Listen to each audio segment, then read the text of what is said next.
New facial. So we'll be looking at another post on the Korean Eternity section about faces in Mabinogi and how they're going to be reworked in Unreal Engine. So Eternity supports 3-dimensional facial expressions. In this post, I'd like to take time to explain the new facial appearance of Eternity. So currently in Mabinogi, all eyes and mouths are implemented by rendering textures, 2D pictures, onto the face mesh 3D model. To put it simply, blinking eyes, beauty coupons, smiling faces, and crying faces are all implemented by replacing the textures that are rendered at the time. Okay, so this is showing how like the eyes and the face work. So you can see like the examples here and here, and this is like how blinking works. But it's already been 20 years since Militians have lived in Erin. In the meantime, the world has developed rapidly and the appearances of characters in games have become more standardized day by day. These days, games implement beautiful appearances with mesh molding rather than textures. Since textures are only 2D images, it is difficult to express 3-dimensionality or natural movements. Despite the painstaking efforts and research into extreme expressions possible with textures, there are fundamental limits to the range of expressions possible with textures. However, the data accumulated over decades of service and technical limitations of the old engine were holding us back, and it was difficult to proceed while modifying the structure of the game that was already in the midst of a fierce live service. But we are working on replacing it with Unreal Engine. If that's the case, wouldn't Mabinogi also be able to have characters with beautiful appearances like in modern games? Since we're making a new one anyway. But there are some things to consider first. So first, there is a cartoon-like emotional expression unique to Mabinogi that is only possible with textures. This kind of expression is hard to make with mesh, and even if you do, it doesn't have the unique feel of a texture.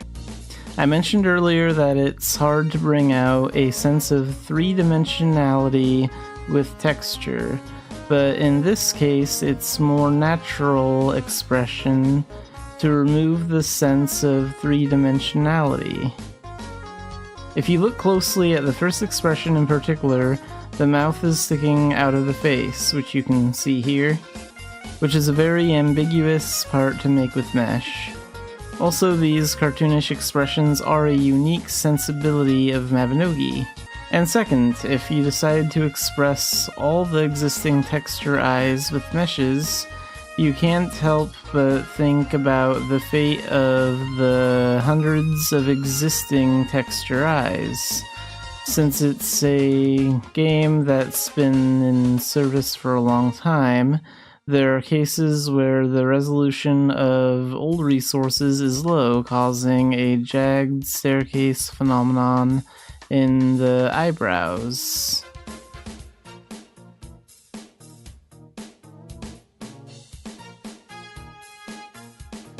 Then there may be an option to upscale old texture resources, in which case there may be a slight change in impression. From the developer's point of view, the intention was to provide a clearer appearance by cleaning up with the lines and increasing the resolution, but the change in impression felt by the Militians was much greater than we expected. Therefore, even simple upscaling is an area that must be approached carefully. After much internal thought, and discussion, we decided to remake all texture eyes in mesh form, except for the expression textures that appear briefly. We will do our best to minimize the difference in impression that will occur during this process. Because of the issues mentioned above, we couldn't completely abandon the eyes or mouths expressed with texture. We sought a way to express both.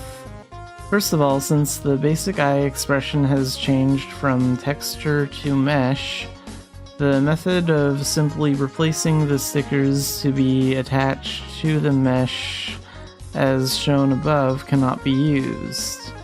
Instead, the mesh itself for the eye area needs to be replaced. To do this, Eternity had to separate the face part into eye, mouth, face, shape sections. So here you can see the three different sections. There's the face, and then there's the eyes, and then there's the mouth.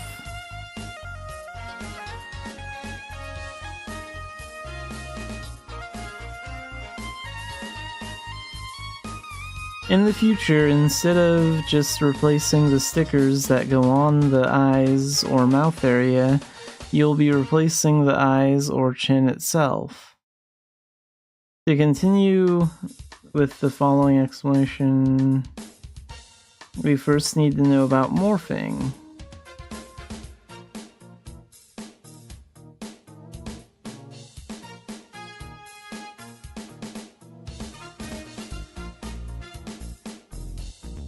It's similar in 3D. It's a smooth connection between mesh in state A to mesh in state B. Morphing allows you to create a variety of expressions from a single eye-mouth mesh. For a completely different shaped eyes, such as Beauty Coupon, you must replace the mesh itself. So how do we express both mesh eyes and texture eyes through this morphing thing? From now on, Eternity's characters are Transformers.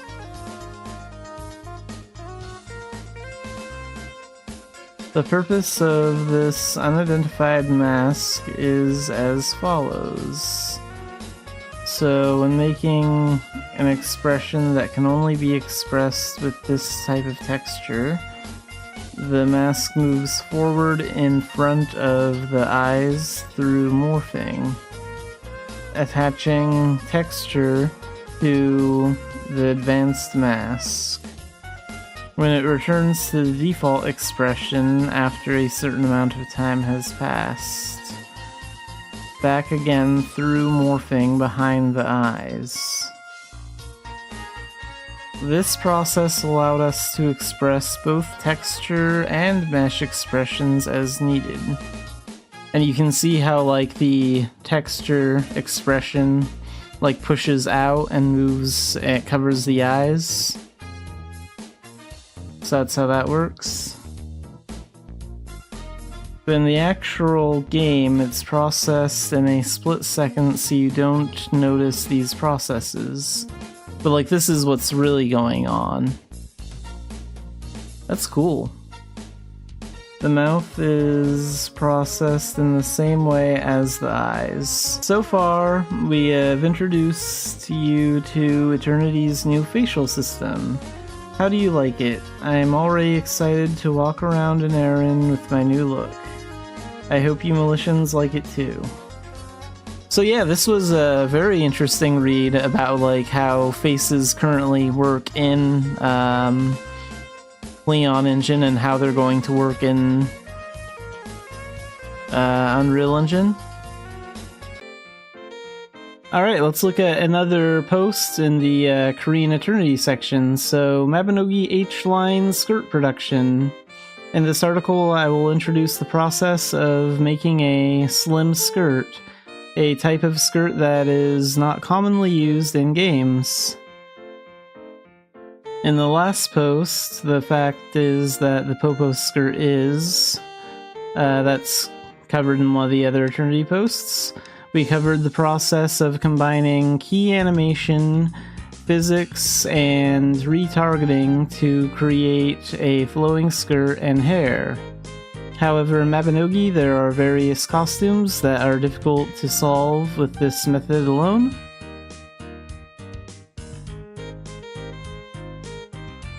This time in particular, we'll talk about the process of expressing clothing such as the slim skirt that fits the legs perfectly.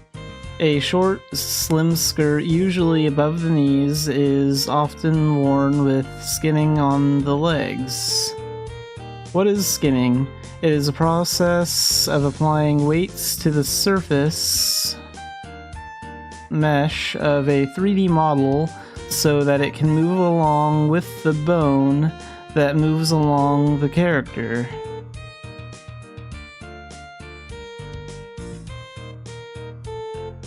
I think the stewardess costume would be the equivalent of the slim skirt example given above. You can see that there are no major problems even if you walk or sit down. So here you can see the stewardess costume. And there's the character like sitting. And there's the character moving. And you can see how like the skirt is moving with the character. So yeah, that looks really good. Among the slim skirts, the slim skirt that goes down to below the knees is not often used in character settings based on this book. An example would be the Eleanor New Look dress. I think the developers put a lot of thought into presenting as many different chairs as possible. It couldn't be helped. I created a skirt pattern using the method used in the Popo skirt is actually post, and then proceeded with skinning it.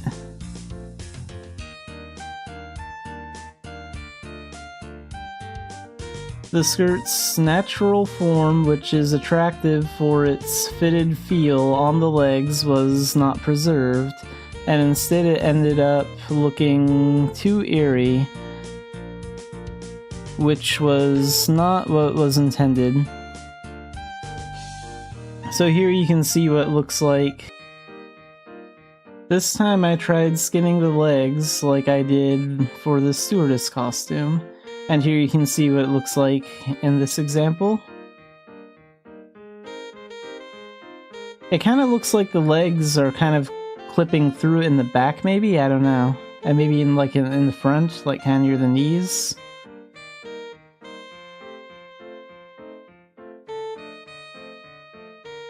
When standing still, the fit is maintained, but when moving, the skin on the knees and thighs is exposed through the clothing. So yeah, I was right. So if you look at it, you can see like the skin coming through on the knees and like the back of their legs. It's like clipping through, that's bad. A sense of form, natural movement, unable to give up either one, I began to wonder if there was a way to express the advantages of both methods. Is there any way to maintain a fitted shape but prevent skin from poking through the knees and thighs? I installed an additional piece to assist with rotation according to the movement of the leg. Yeah, you don't want clipping through the actual skirt or clothing because that just doesn't look good. However, I was not able to get satisfactory results because the texture between the legs was excessively stretched. Splitting the skirt mesh did not stop the map from growing. So you can see how like it's too stretched out, like right here. To compensate for the excessive stretching of the texture, I set up an additional bone that only follows 70% of the leg movement when the leg moves along a certain axis. But it's not easy. Problems still occur. Like you can see in this, that still looks a little stretched out down here. It doesn't look good. Though it responded to the rotation of the body, it did not respond to the change in length, so the shape of the skirt became even more strange. There were more problems than I can list in the text.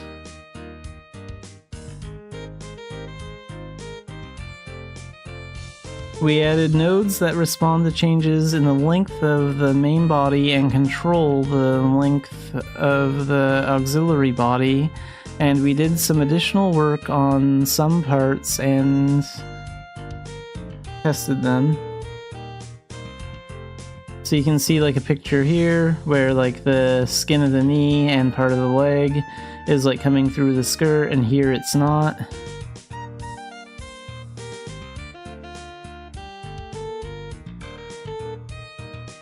In the test environment, it seems to have been somewhat resolved. So this looks a little bit better in this example. It's not perfect, but it's better. How would this be applied in the in-game environment?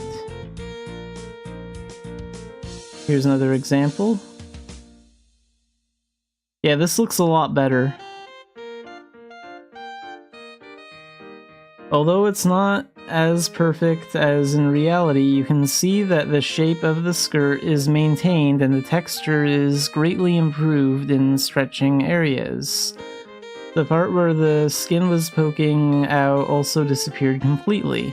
So yeah, it doesn't look perfect, but it is a massive improvement over the other results.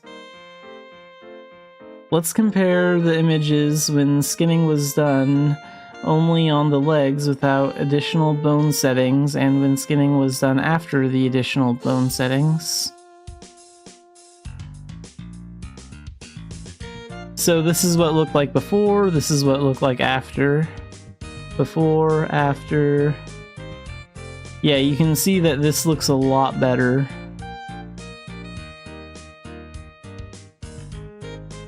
Looking at the before and after images, it seems to have improved a lot. Of course, due to the nature of the game, there may still be some imperfect parts.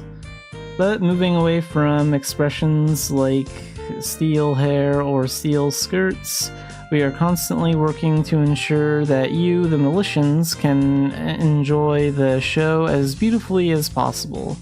So yeah, I think they're working really hard on this. Alright, let's look at another post in the Korean Attorney section of Mabinogi. So, high heel straps are not even. As you all know, there is a very strange phenomenon in Aaron.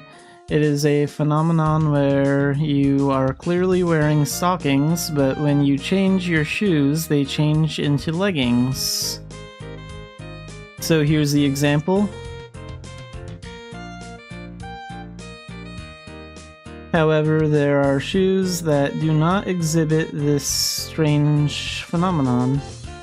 So it only happens with like certain pairs of shoes, like with the bunny slippers, it's not happening, and then like with these shoes, it is. To explain this, let's take a quick detour and look at body structure of Militians. The body of Militian includes the feet. Because the basic foot shape was made flat, it was impossible to express a pointed toe like when wearing high heels. We have successfully implemented the method of hiding the base foot and attaching the high heels to the body. However, because the basic feet are artificially hidden, development proceeds with two problems. So 1, due to the absence of a basic foot, the shoe itself had to be designed to have a foot designed so that the instep is not visible, and 2, because the ankle connecting the leg and shoe was not smooth, the design of the ankle strap had to be included. Since the base foot was removed, it was impossible to wear high heels on bare feet. But this was solved by adding instep skin to the shoes. So that's how the strange phenomenon mentioned earlier occurred.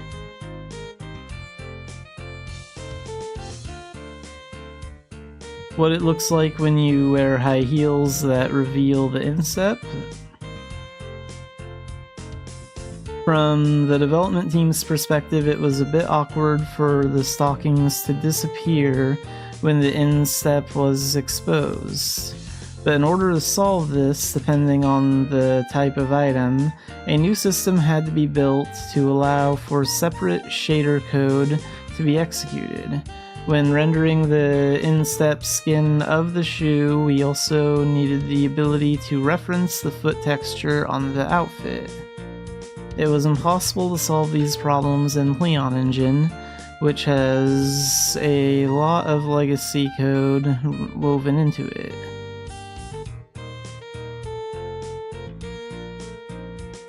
However, Eternity's Unreal Engine supports all the features mentioned above. Design constraints 1 and 2 have been removed. The screenshot below is the result of testing the Love Island decoration shoes by making them in the Eternity high heel modeling method. You can see that the stockings and shoes are worn together, but they are still connected at the ankle without any break.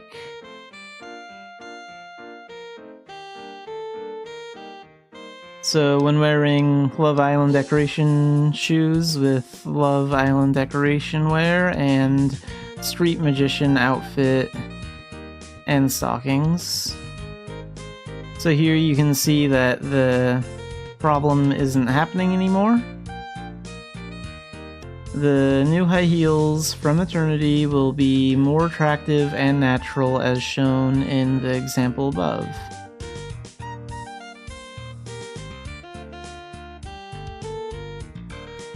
So yeah, it's nice they're fixing little outfit glitches like this. Should give a lot more fashion choices when we move to Eternity. Alright, let's look at another post in the Korean Eternity section. So this one's walking into Unreal, Tara's construction. In the early stages of the move, we prioritized concerns like how can we implement the unique sensibility of Mabinogi in Unreal Engine. Just when we thought we could catch our breath after achieving small but meaningful results, we were immediately faced with the mission to rebuild a massive amount of buildings that had been produced over 20 years ago. Really, we got stuck in a swamp of production that seemed to have no end. The workload was overwhelming, but because each building had its own unique theme and identity, we had no choice but to personally create each one with great care.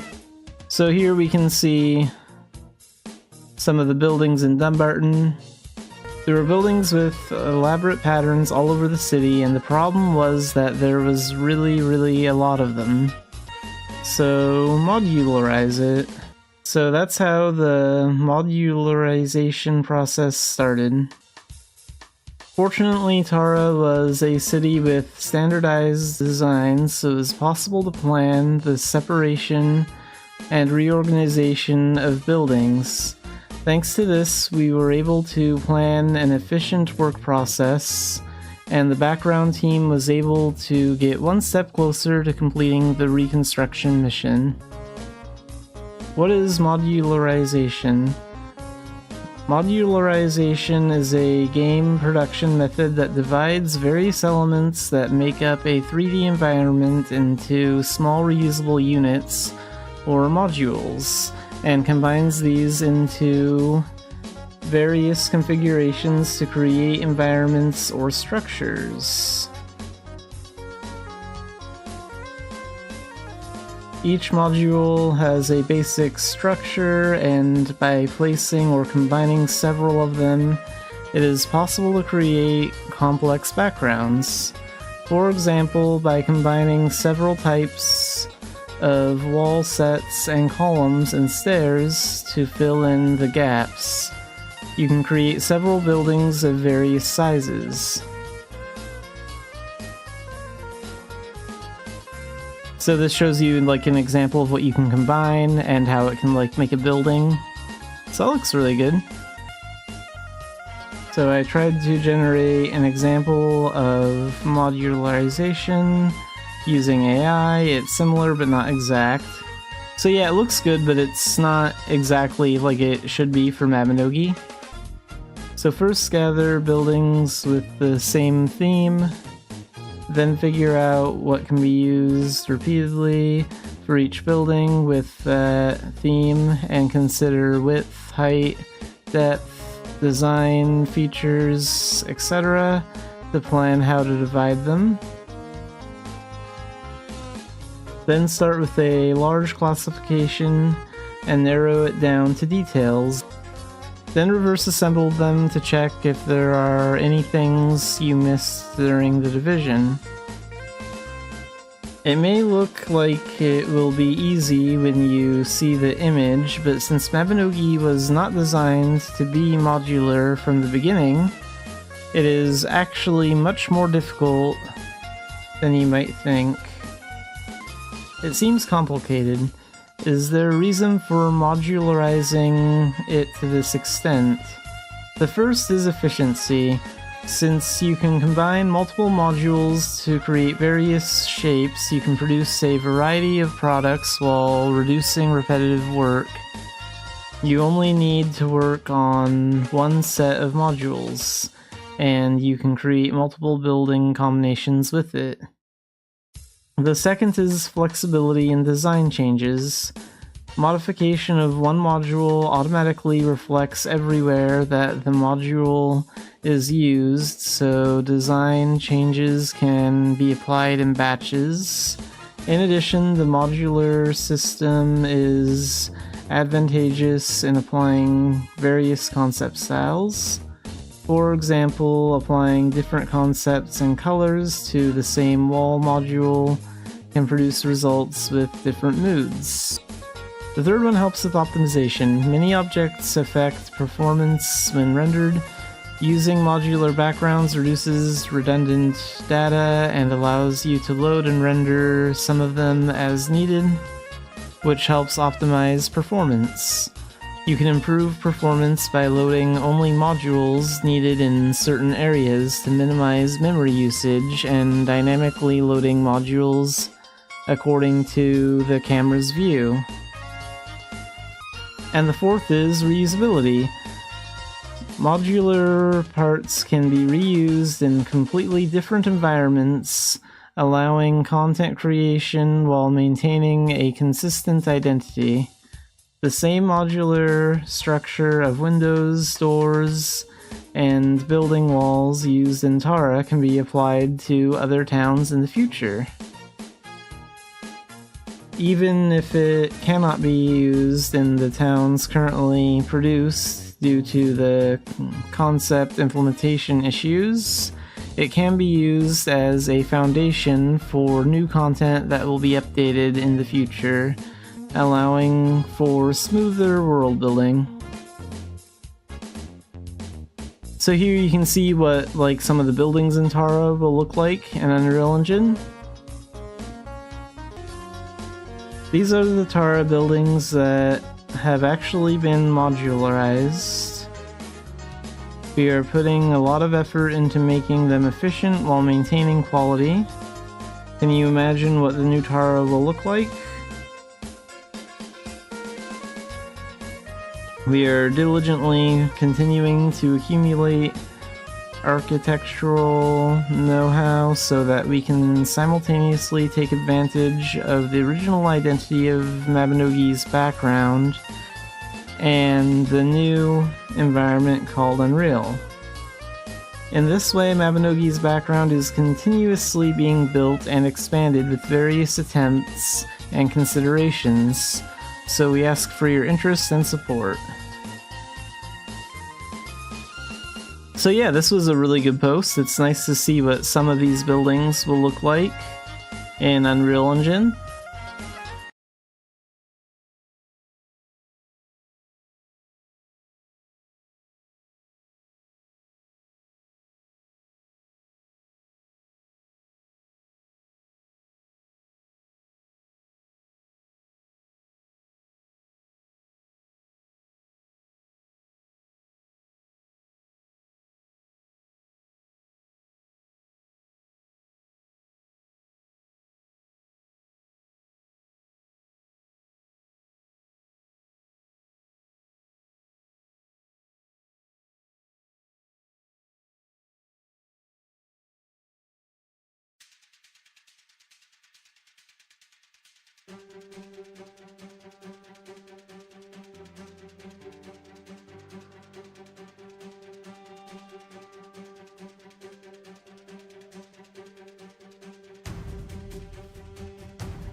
Alright, let's play Mabinogi today. So the Idia Expedition event has started.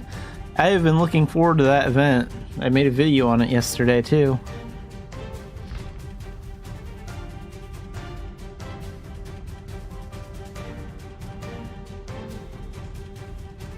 Can I stack those horn pages? Yeah, that's nice. So let's do our 3 mini games for the Halloween event real quick, and then we're gonna jump right into the Idia Expedition event after that.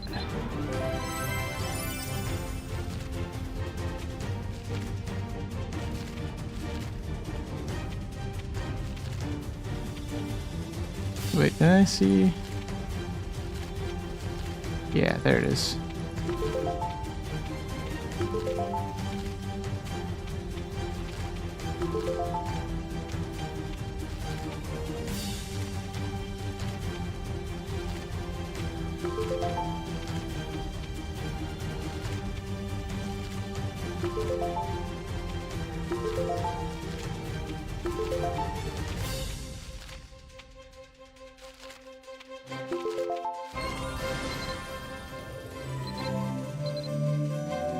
Let's go again.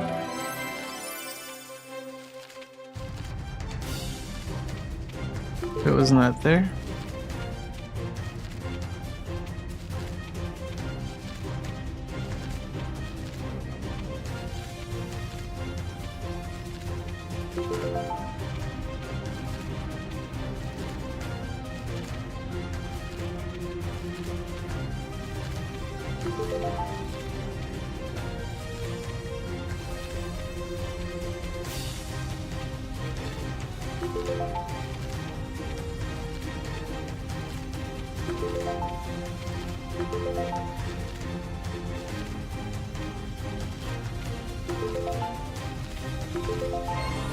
Got it. And one more time.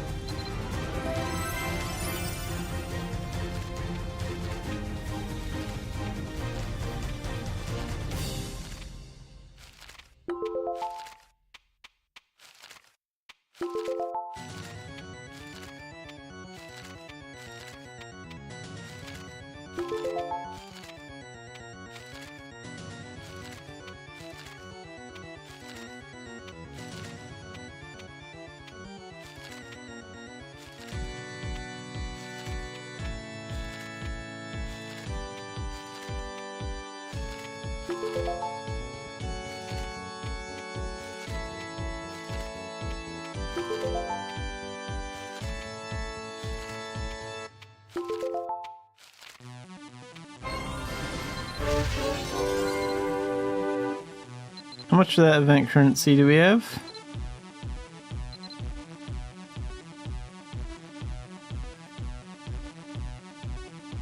160, so that means I can buy one of those outfits, those succubus outfits, and we'll sell that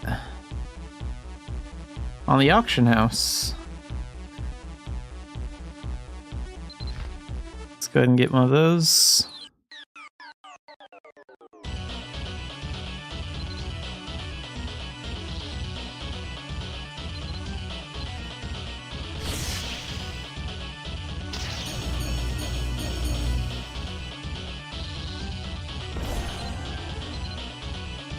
Oh, so these are going for about $1 mil now.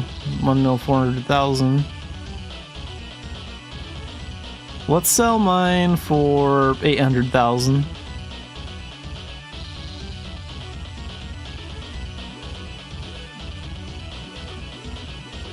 I think that'll be good.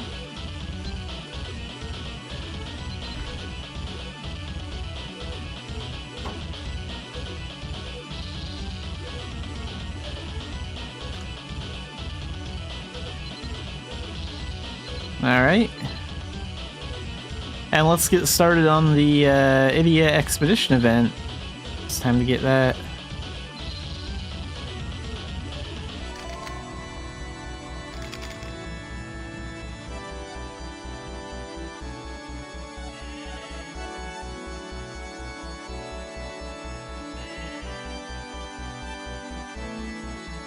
Wow, there's a lot of people here.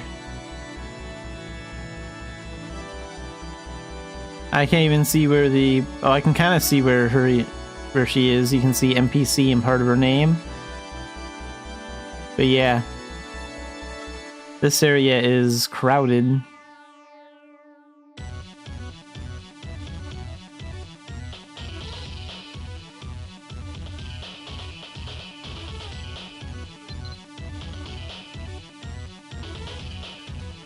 So we're working on this quest, it looks like.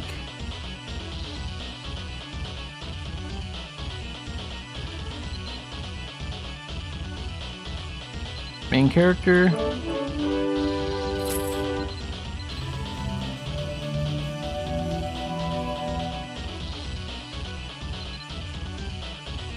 Safety training before you explore. Let's pull that over here.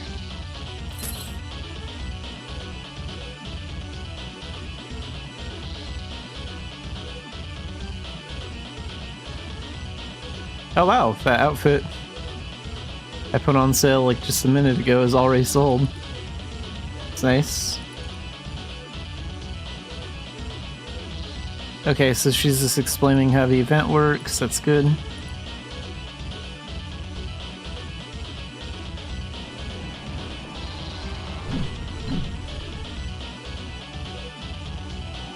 So the temperature will change depending on the region you're in and whether it's day or night. Be careful, extreme heat or cold will cause you to lose significant amounts of HP.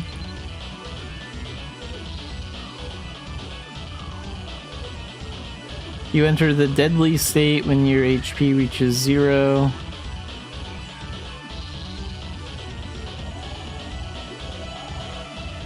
The only skill you can use is the Exploration EX skill.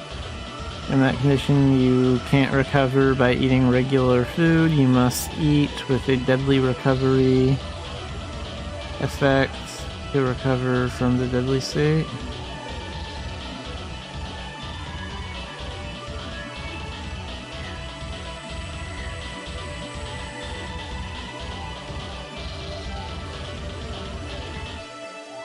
Use the L rod and your Exploration EX skill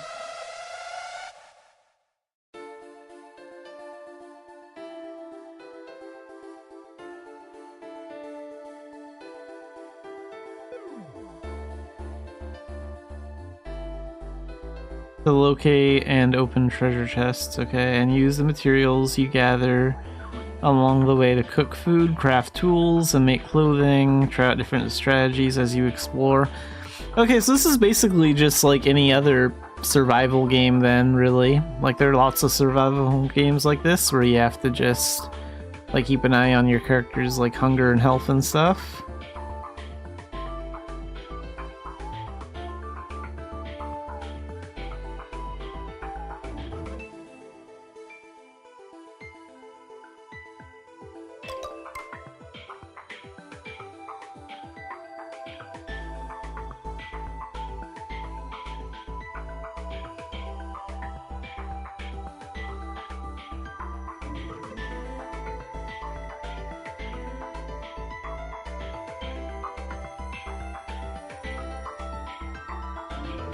Yeah, so you get exploration artifacts, and that gets converted into points that you can use to get rewards. Okay.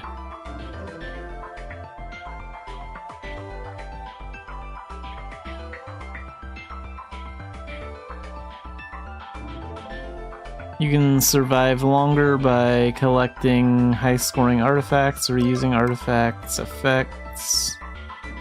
Using artifacts with effects that boost your survival. Okay. And some of them may curse you, so some of them have negative side effects. If you want to finish the expedition, talk to the Commerce Imp sent by the Treasure Seeker Association.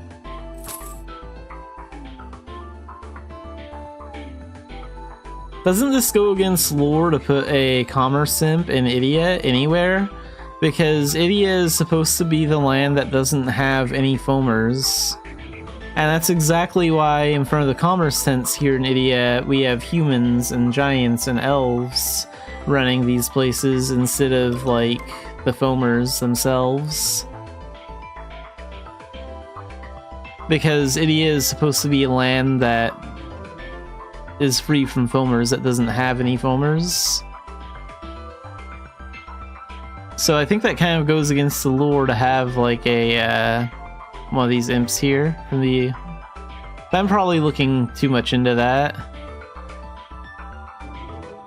I mean, the closest thing, like, lore-wise that Idia has had to, like, a foamer visiting is maybe, like, Ruari, because, like, he was a Dark Knight and he ended up in Idia in, like, Saga 2. So that kind of counts, because he picked the side of the foamers. But, I don't know. I have mixed feelings about having a imp out here.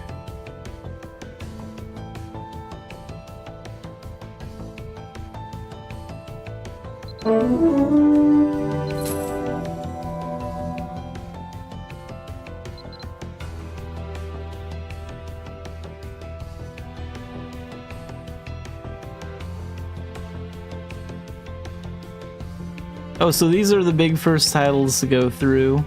Like, if you can get 10,000 points or 20 or 30,000 points in a single expedition, you can get, like, these cool first titles. That's for the hardcore survivors. And then we have 3 other quests here. So, a great day to explore. Is this the daily?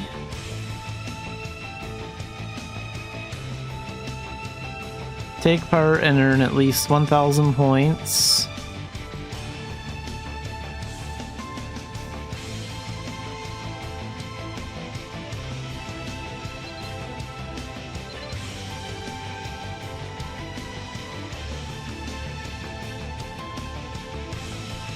Yeah, so a great day to explore. That's the daily. Complete that 20 times to get the Continental Compass second title coupon, which actually looks pretty cool. Has a nice effect.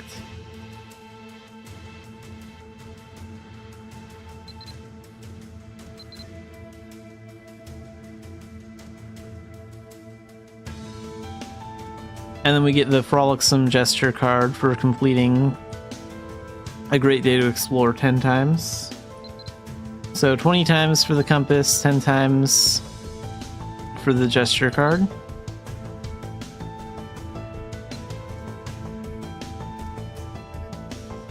Oh, now it's cleared up a little bit here. Can we take a look at her shop?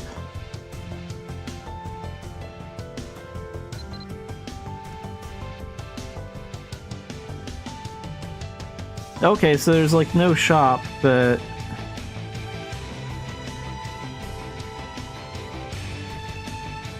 So if we get a total of 20,000 points this week, we can get the hot air balloon support puppet.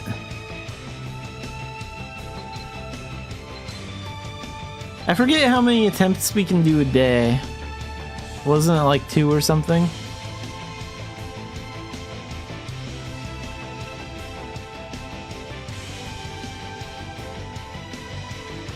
Like, don't we have passes or something like that?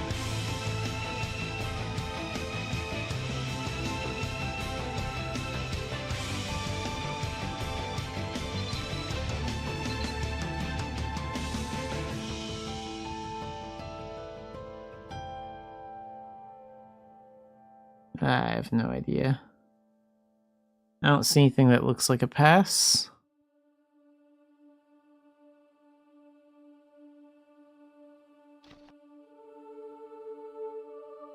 Alright, well, let's get started.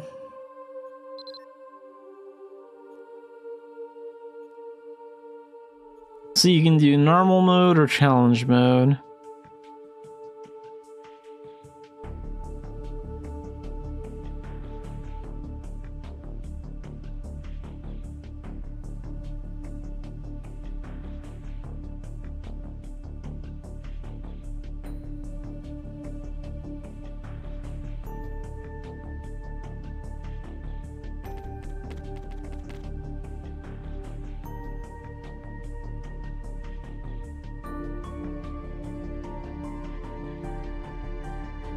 I just want to pull open the main site here because...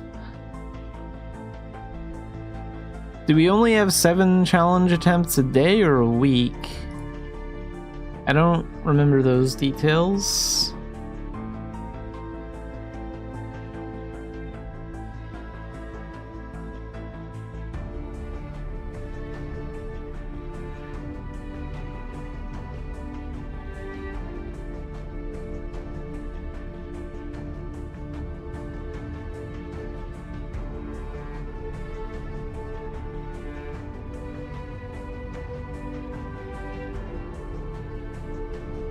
Okay, normal mode you can run as many times as you want. In challenge mode you can only do it 7 times per week. Okay. So we're gonna do normal mode first, just to kind of get a feel for it. I don't want to waste like a challenge attempt going in on like a practice run.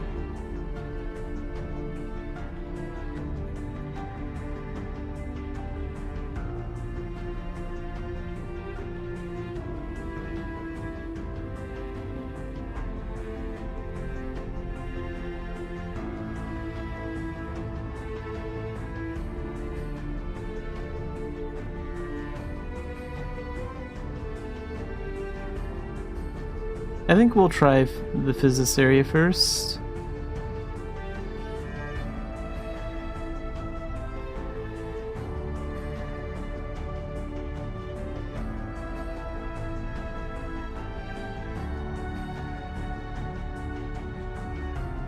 So more supplies will reduce your bonus multiplier. Restored artifacts saved separately for each mode. Okay.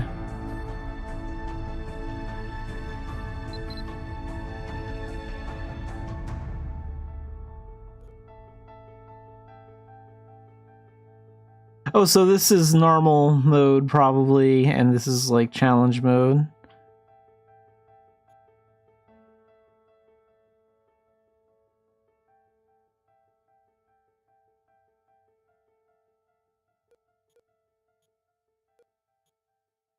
Well, what, should I just take like one of everything then?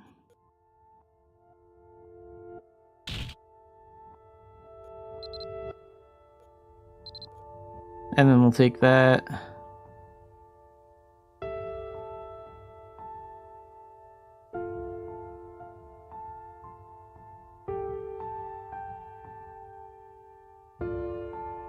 And I don't think I have any artifacts. So...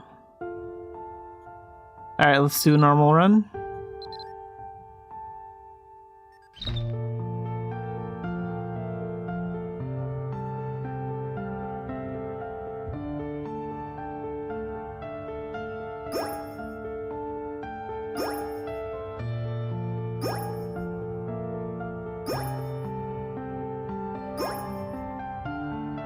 Is it directing me to that pile of ore?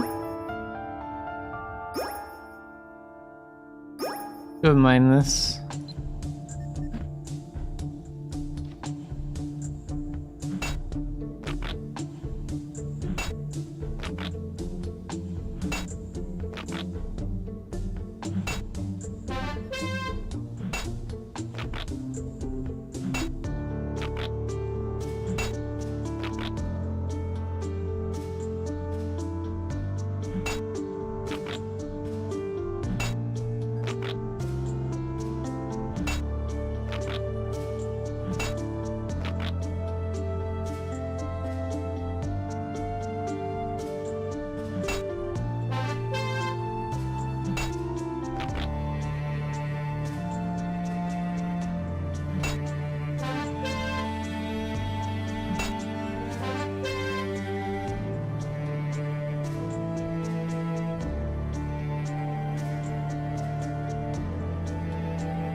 Okay, we're getting a little cold.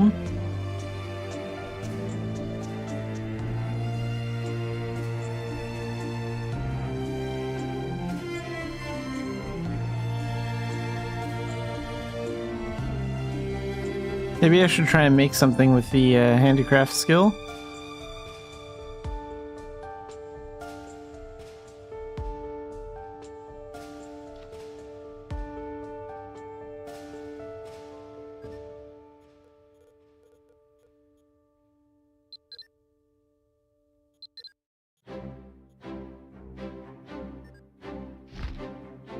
Oh, we have no way of even learning it, so we don't know it. So I don't think I can make anything.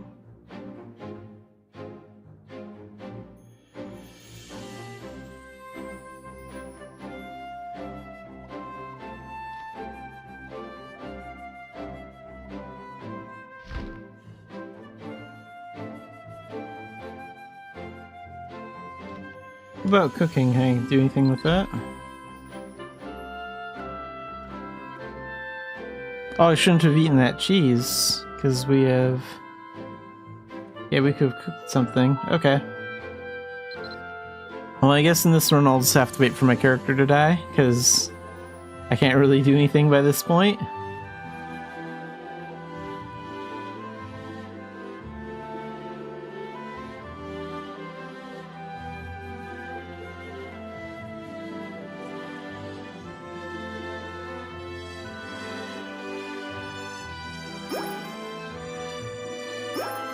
Telling me to go this way. This way? Maybe it wants me to go down there? I don't think you can pull up a map. Wait, at least zoom out?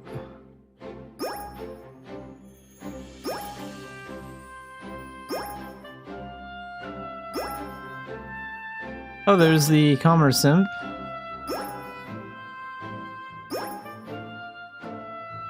Merchant.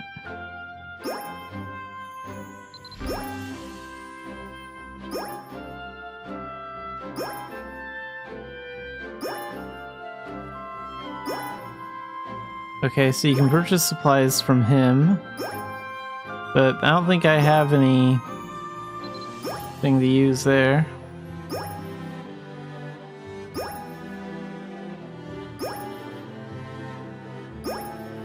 Proud collector.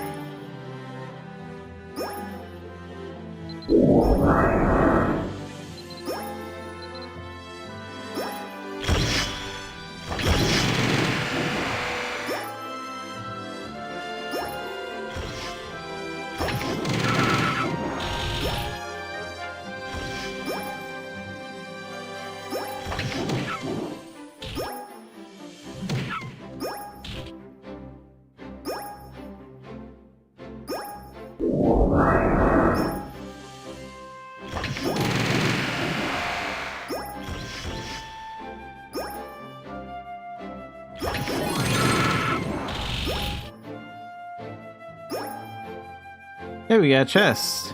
That's nice. It's had a lot of stuff in it. Oh cool, it made our artifact points go up. Too bad I'm just about dead.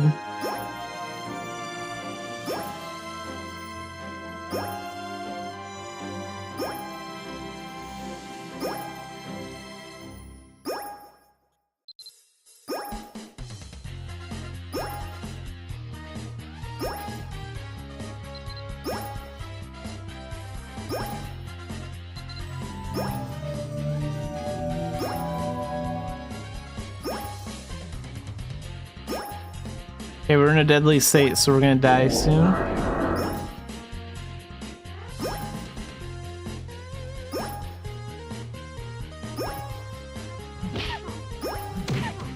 Okay, we can't use skills in a deadly state, but we can attack.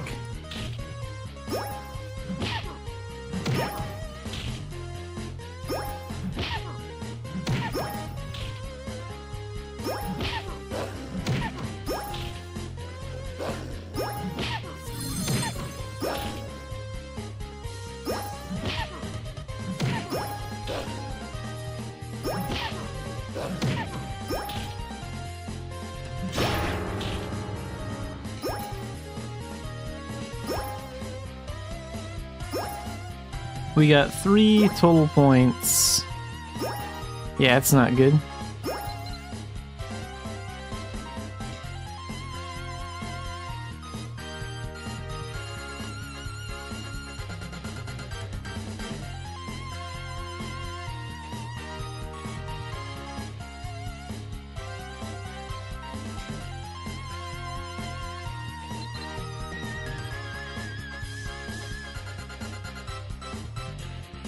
Okay, and that's how much points we've gotten this week so far.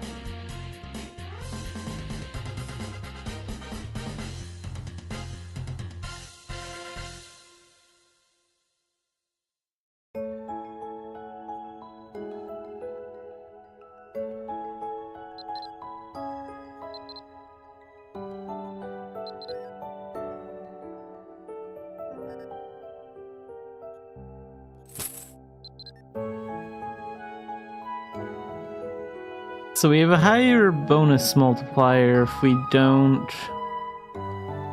Well, supply bonus multiplier if we go in with, like, less stuff.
Well, let's just take some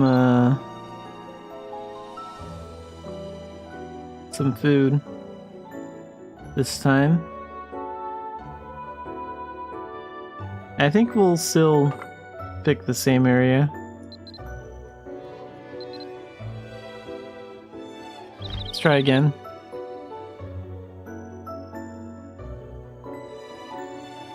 So right off the bat, we'll just start by cooking.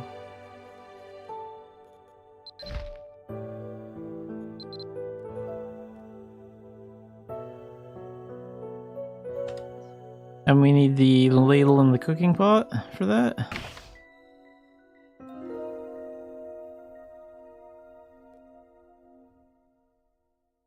Oh, we need a fire, so we gotta use the...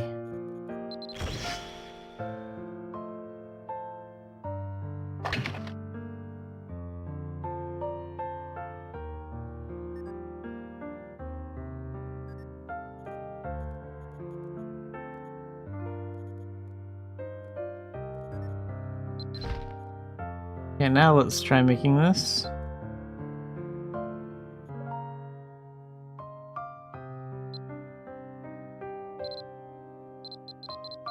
So about 50%, that was a little bit more than 50%, but for the meat.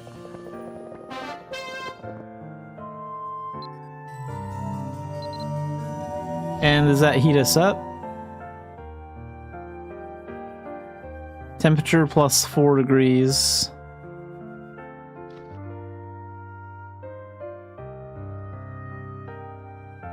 So yeah, we're in a pretty good state here.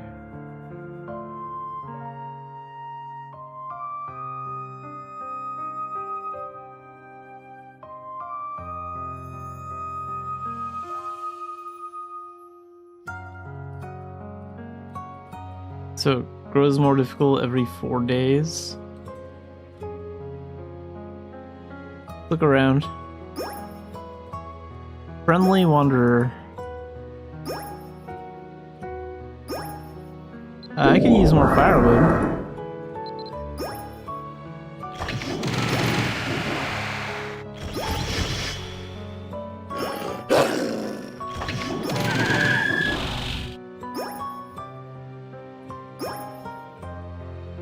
Wait, did we get more firewood?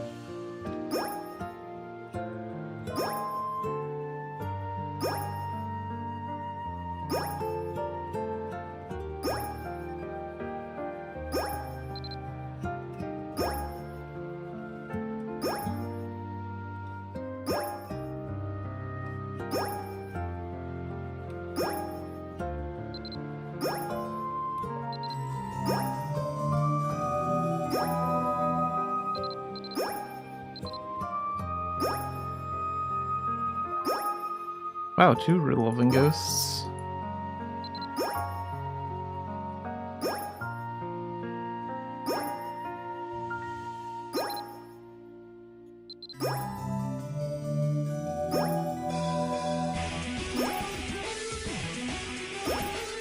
Oh, this time we have like 803 artifact points, so we're doing a lot better.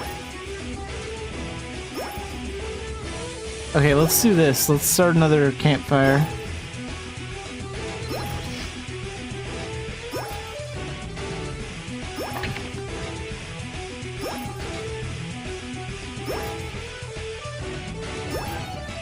That should help a little bit for warming up.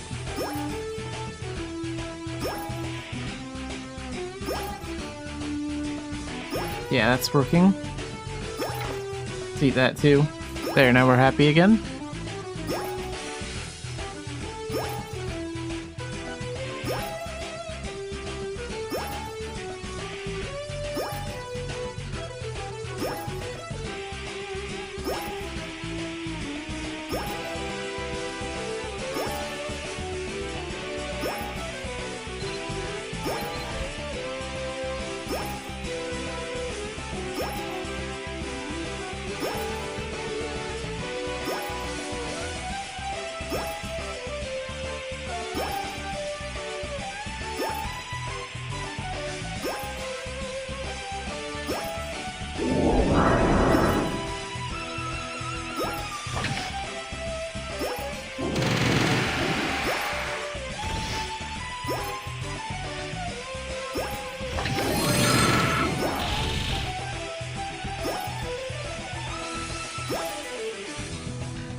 Okay, that time we got like 6 points, so we did better than last time, I guess. Now we should have a total of 9.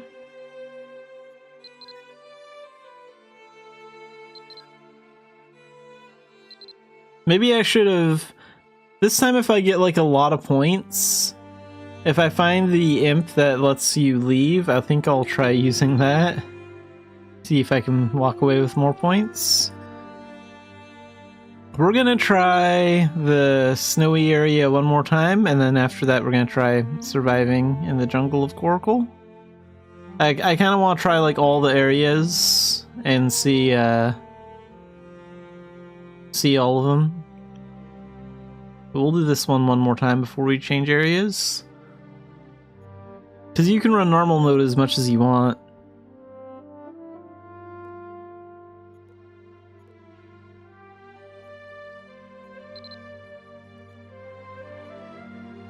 So far I'm only getting like 1 meal kit when I go out. That way our supply bonus multiplier stays pretty high.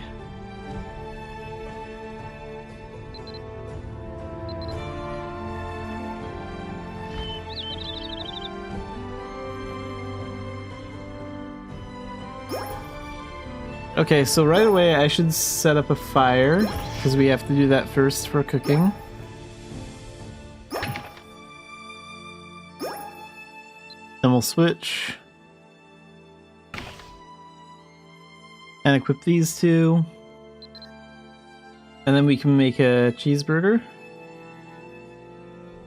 Oh wait, we have to open our meal kit.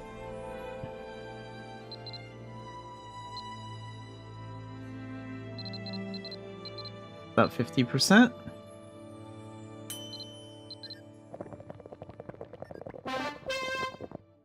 Alright, then we have some food. Resting old man. I haven't seen you out here before.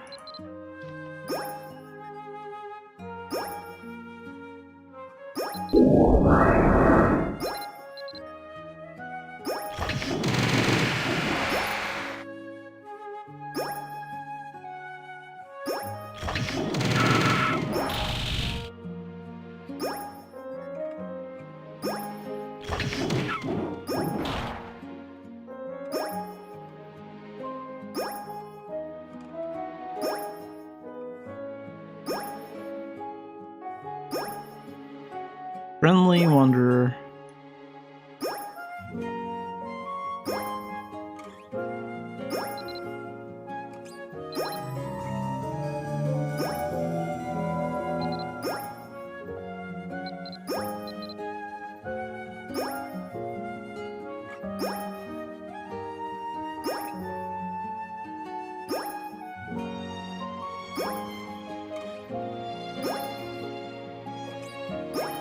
So far we don't have any artifact points.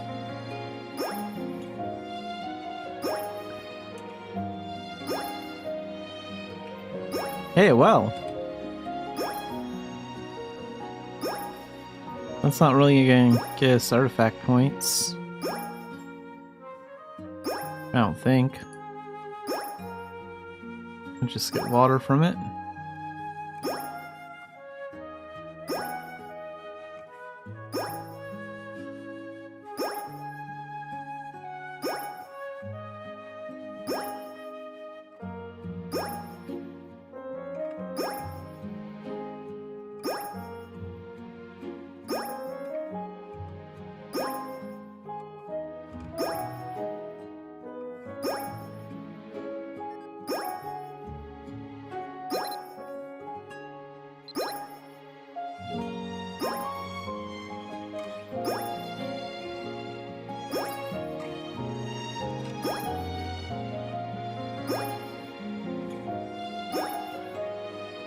Proud collector.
Rebecca828, thanks for the raid.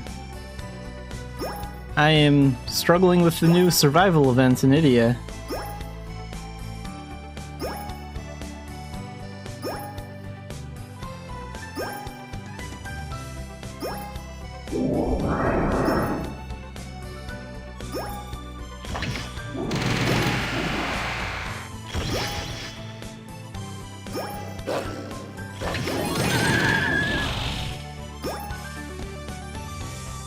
Oh, finally found some stuff. This event is very challenging.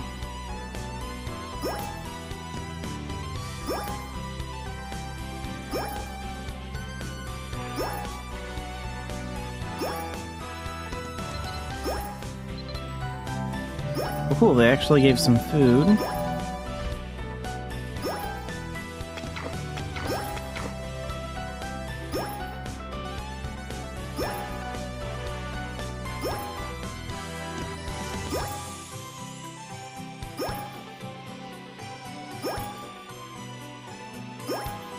Oh, there's a mushroom here. So if I'm barehanded, I can probably gather that.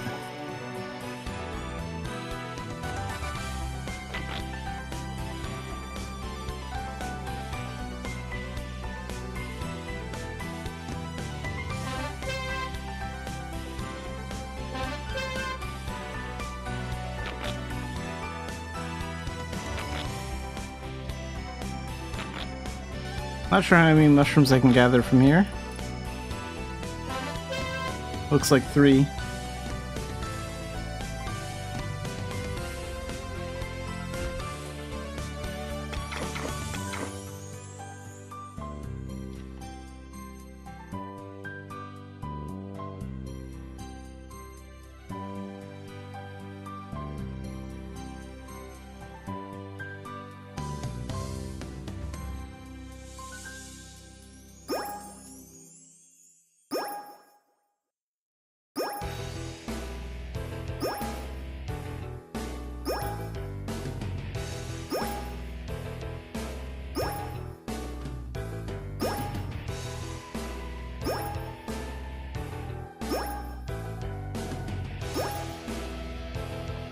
Okay, now we're gonna die in about a minute.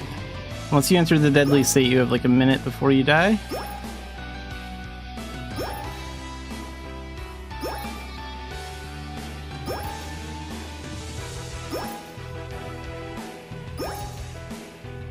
Okay, here's the commerce imp. What if I just decide to head back? Okay, so I get more points for choosing to go back when I know I'm defeated, rather than waiting for my character to die.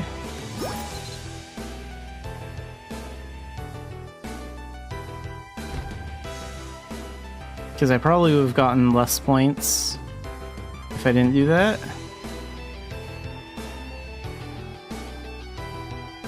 But yeah, so far we only have 19 points. I guess you can run normal mode as much as you want, but you can only run the challenge mode like 7 times per week. But we've tried surviving in the snowy area like 3 times now, so let's go ahead and try the coracle area next.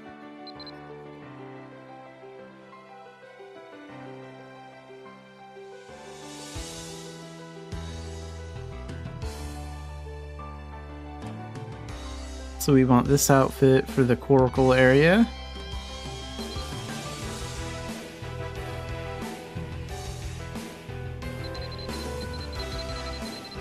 Maybe I should take like 10 food kits, that way I can make like a lot of food, keep my HP up.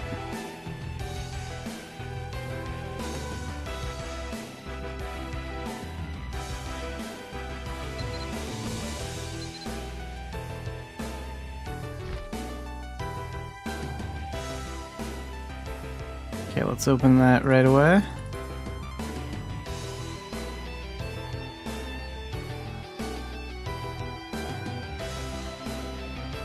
So now I should be able to make like 5 cheeseburgers.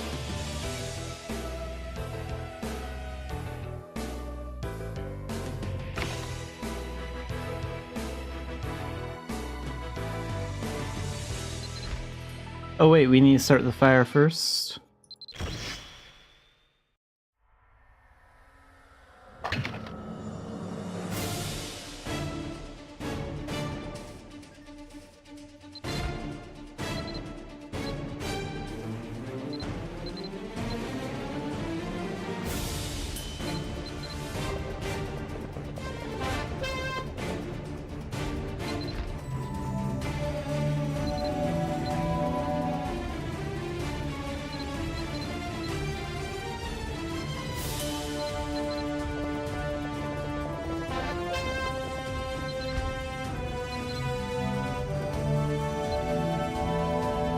So this is the third one.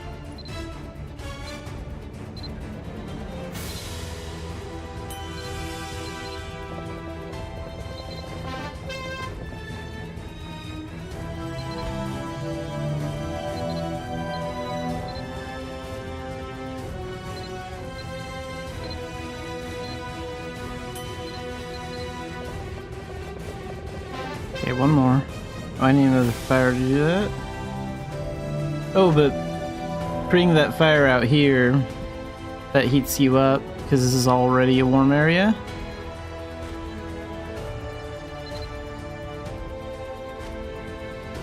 That's probably why I lost so much HP.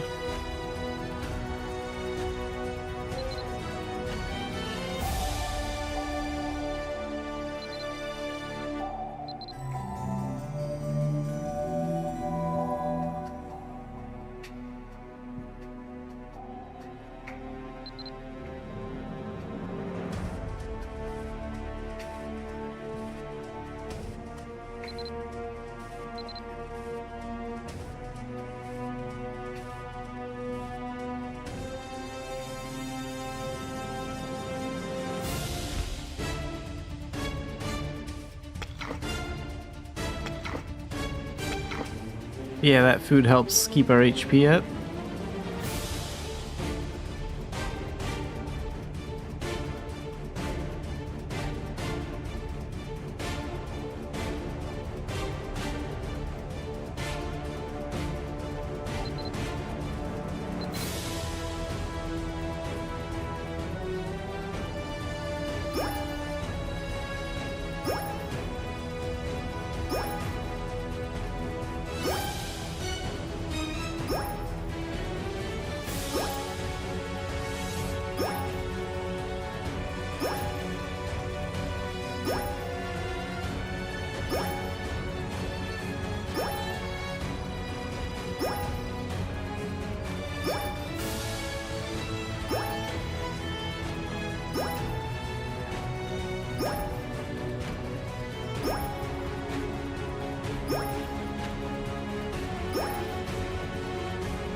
There's the Commerce Simp. So we can use him to leave early, but that won't really do any good if I don't have a lot of points.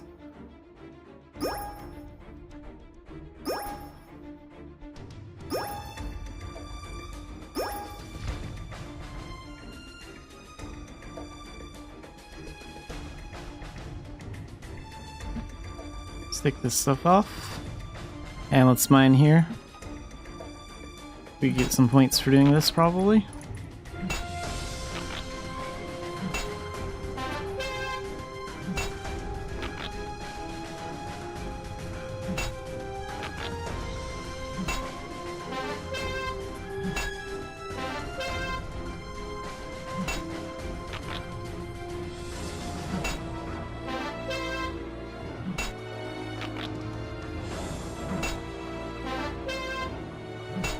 I don't think there's anything else here.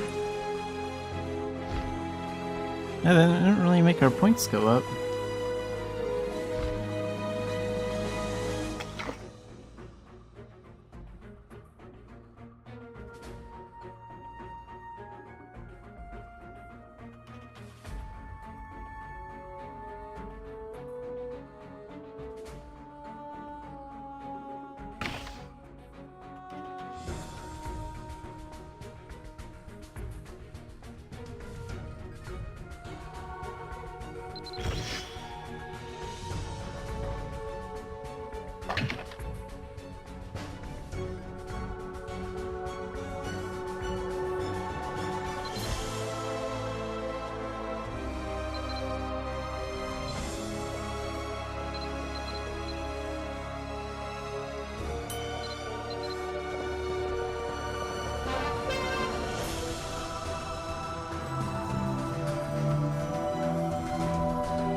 Oops, and we're off fire.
Okay, so this pickaxe is busted.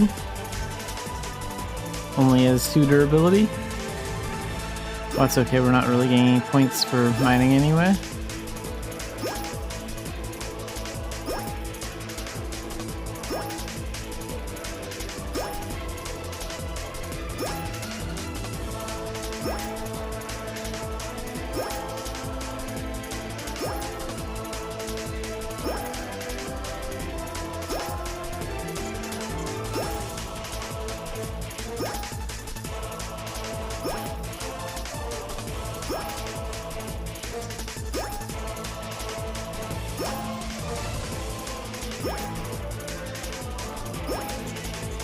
So maybe I should go back to the snowy area, because the fire is bad in a warm area like this.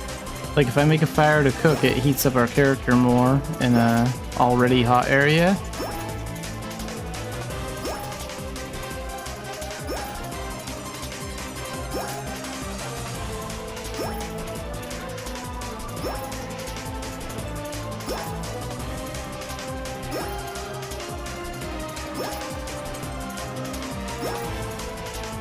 This might be the longest my character has survived, though. 0 points for this round, because we didn't find much out here.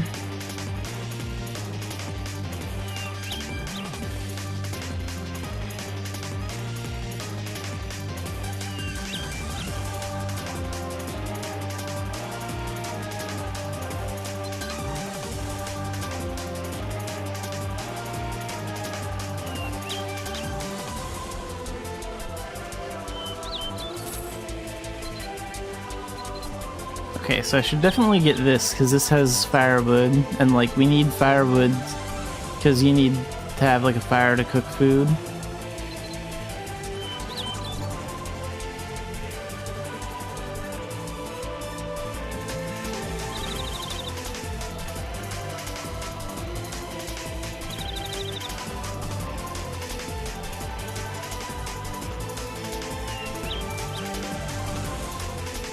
I like the amount of work that goes into this event. Like it is very challenging. I see what the Korean community meant, because I like read the Korean forums when this event was going on over there, and they all said that the event was challenging, but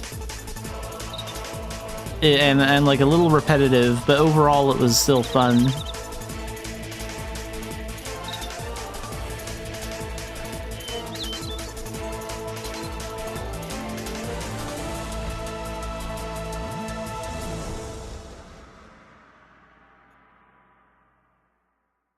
Okay, so let's open up these. Get a bunch of food and a bunch of firewood.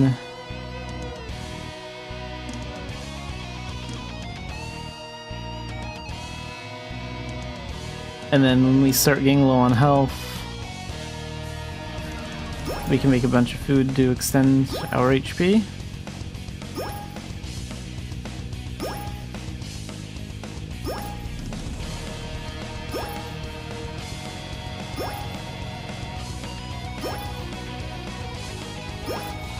Was it directing me to her character?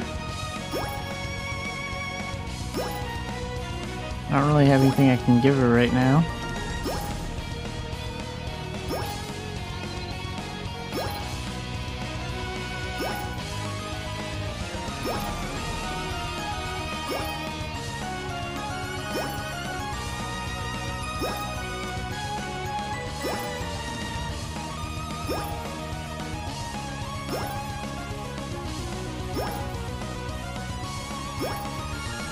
Kind of confusing where these Elrods are sending me. Okay, a merchant imp.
Oh, it's just sort of saying me in a circle.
Oh, there's a commerce imp to retreat, but that won't do any good because I don't have any points. So if I left now, I wouldn't get any points.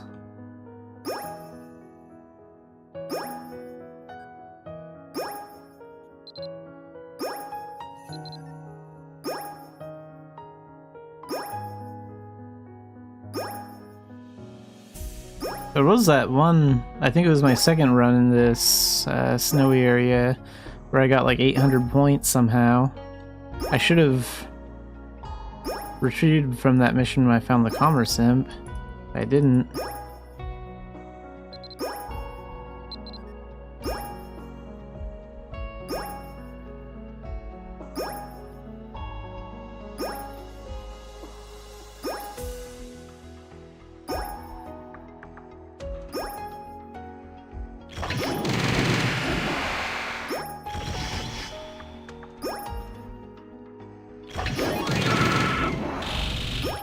Hey, here's something.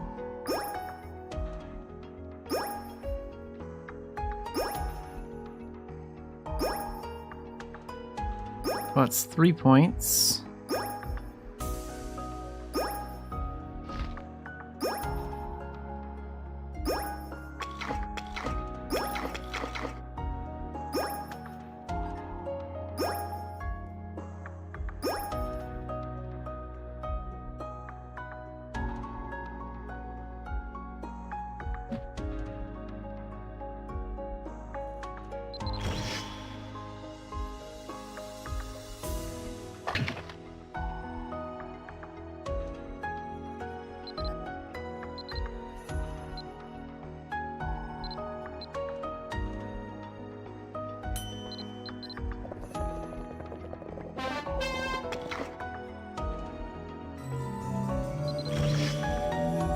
Oops, not that.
Well, making that food helped extend my health a little bit.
And we got 2 points from this one.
Oh, this is the first time a fox has actually attacked me in this mission.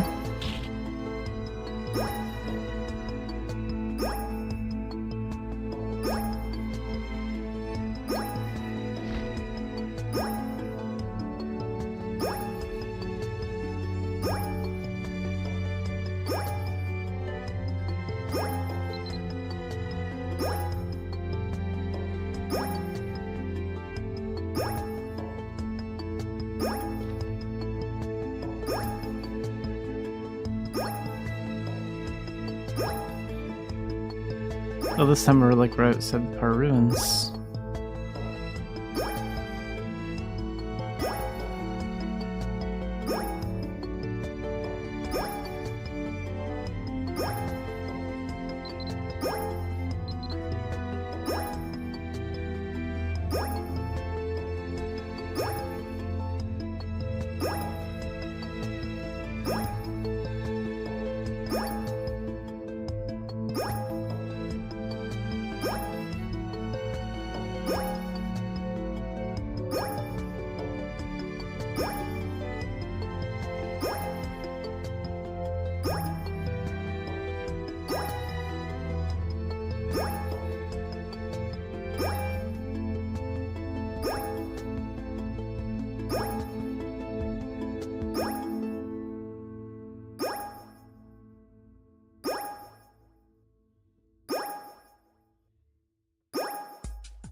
Okay, so I found the Commerce Imp. I can retreat if I want to.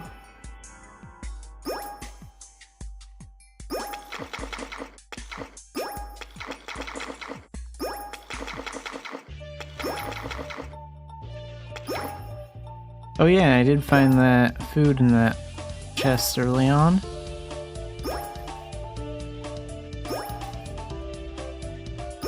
I'm not gonna go too far from that imp.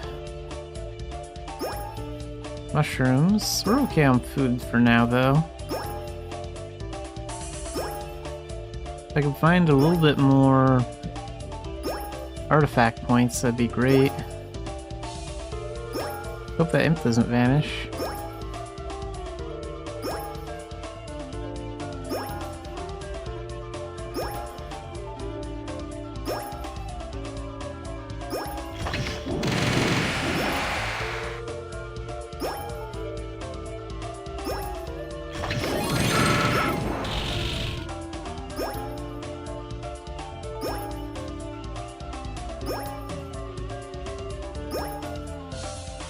Okay, we have 11 points now.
Oh, I didn't realize I could fall down that hill like that.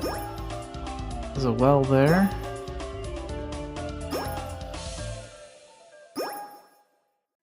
Okay, I think I'm gonna head back in the direction of that Commerce Imp. And then go back to camp.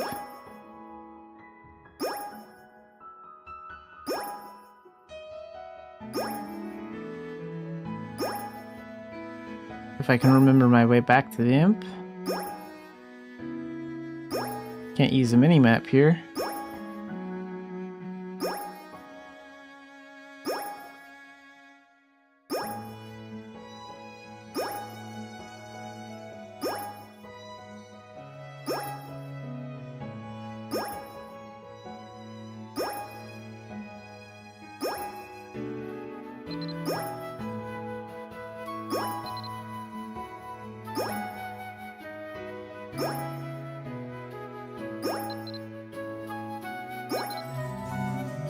Oh, there's a Commerce Imp. We have 12 points now.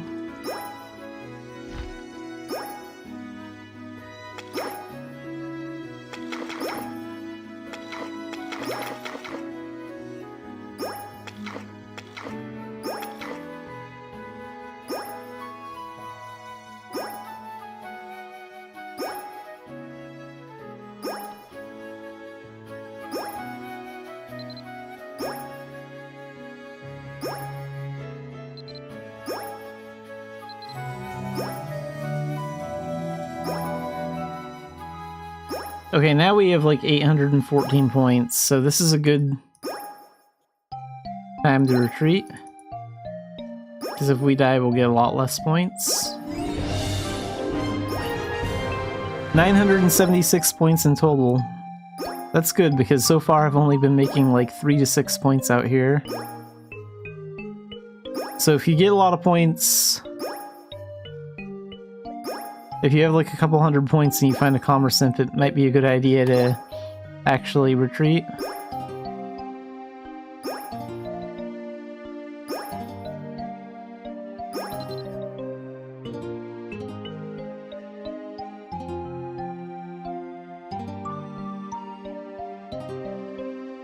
Isn't the first reward at like 1,000 points? Yeah. And now we almost have enough.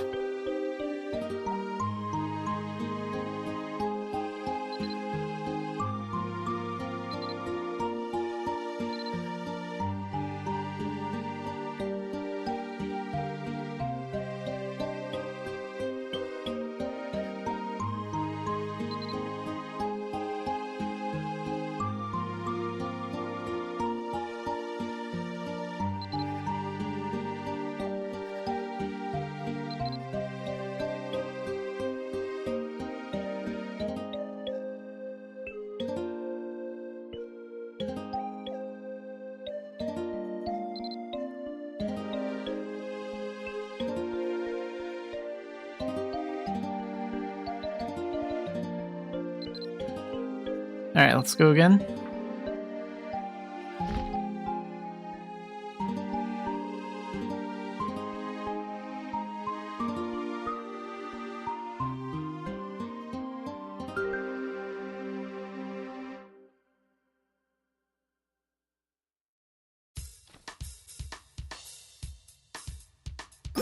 Getting that one ghost riddle pays out a lot of points. If you get it right.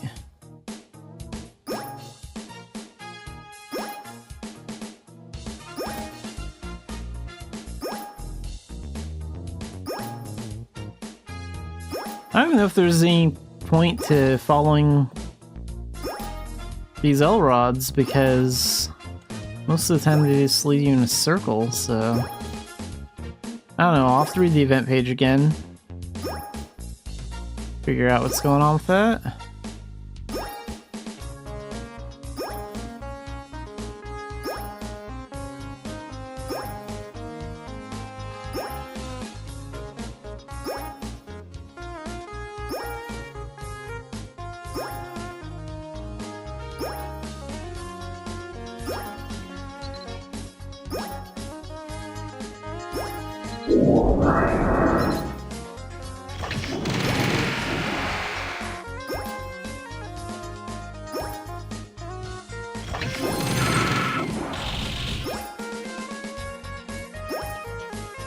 Okay, at least we got 2 points for taking down those raccoons.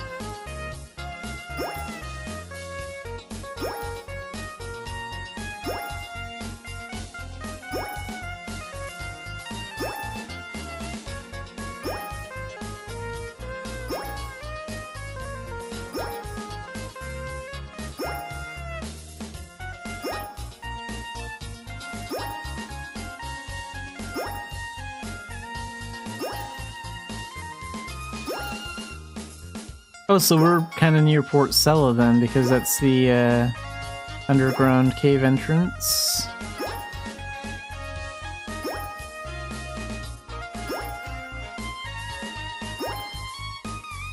It sends you to like a random area in like Physis each time. It's never the same. So that's kind of cool.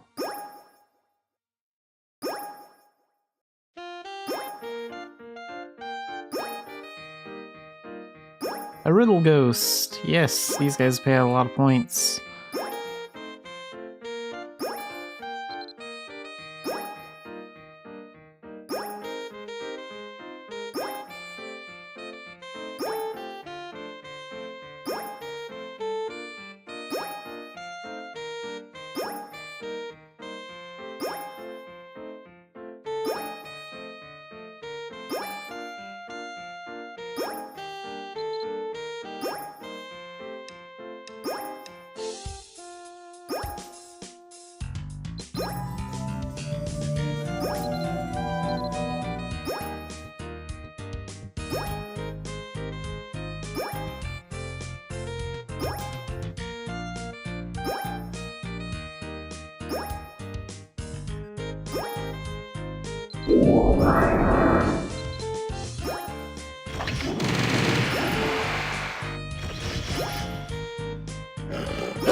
Oh, there's a commerce simp if I want to leave. I don't know if I want to leave quite yet. I have food to keep myself alive longer. Hey, raccoons. Let's see if we can get something good in this spot.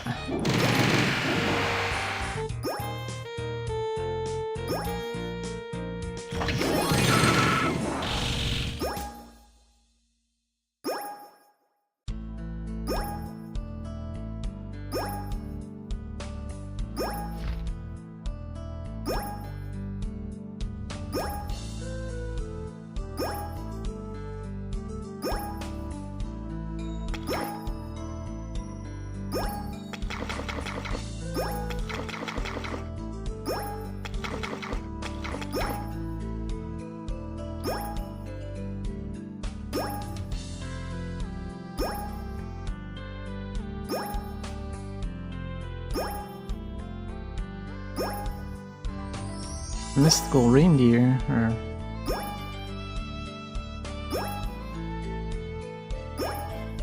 Oh, like the reindeer mark on the snowfield? That's cool. That's something I can really interact with.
Another riddle ghost.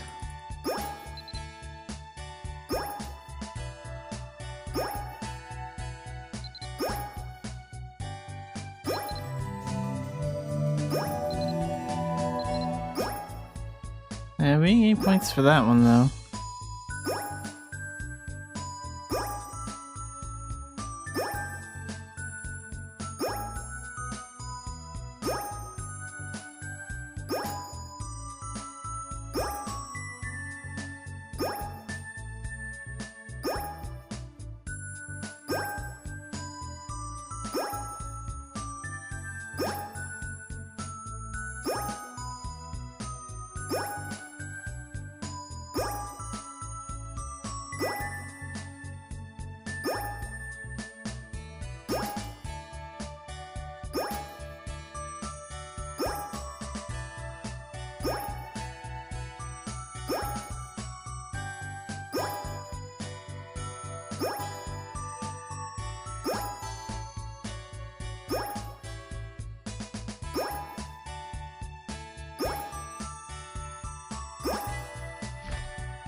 Alright, I'm assuming I'm not going to be able to make it back to the commerce simp that I found earlier. But if I find another one, I'm definitely going to talk to them and go exit the mission.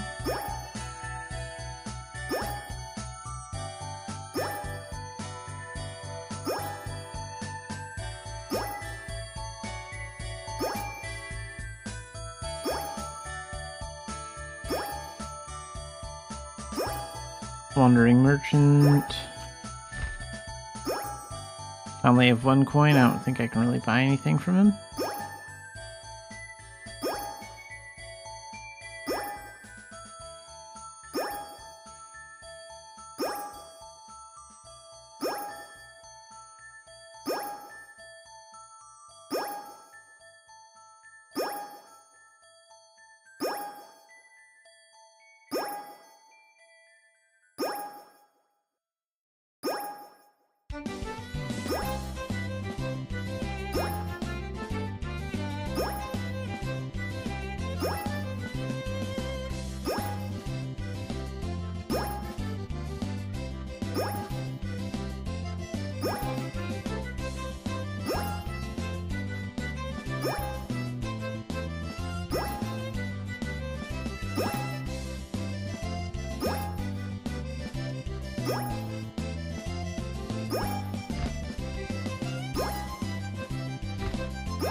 These L-rods are sending me in a circle, like there's nothing... Just keeps making me go back and forth.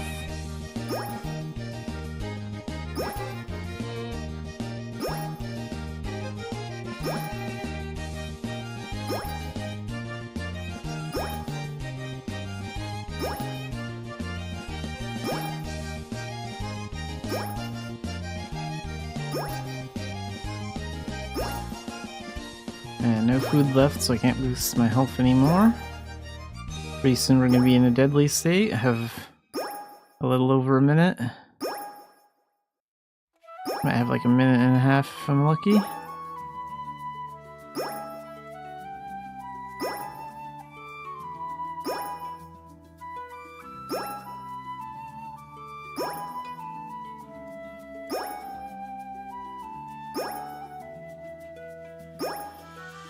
And now we have a minute left.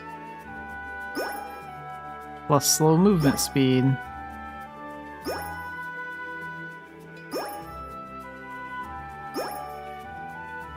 I'm probably only gonna get like 1 point from this mission if I die.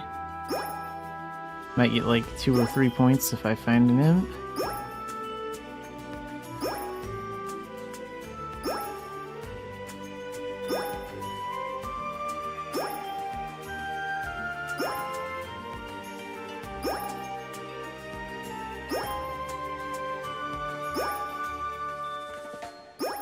Haven't really found anything lately. Oh, what luck! A commerce imp, we can retreat. Just before we die. I think we get more points if we quit. Yeah, we get 6 points for that, nice.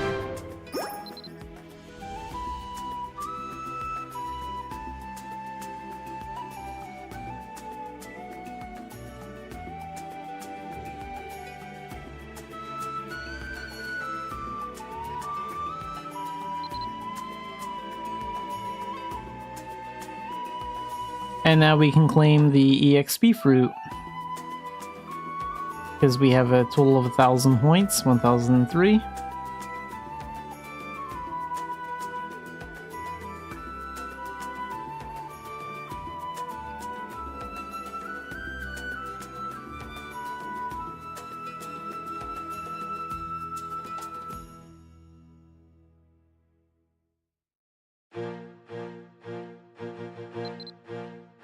Getting 20,000 points a week is going to be challenging.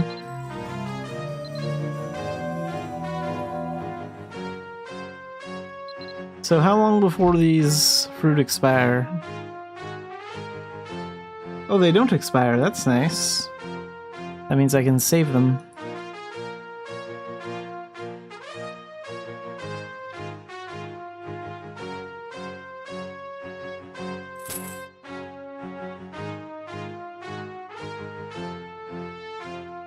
Alright, I want to read the event page and read about those L-rods because they keep sending me in a circle back and forth. Like, I don't see the point in following the direction they're pointing in, but maybe we're doing something wrong, so let's check this out.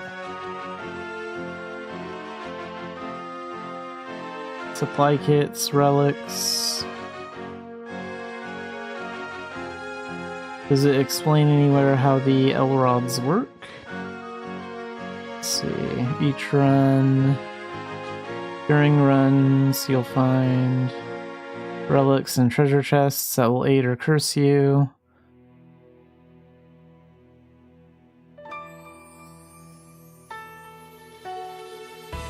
So far they don't really talk about the L-rods.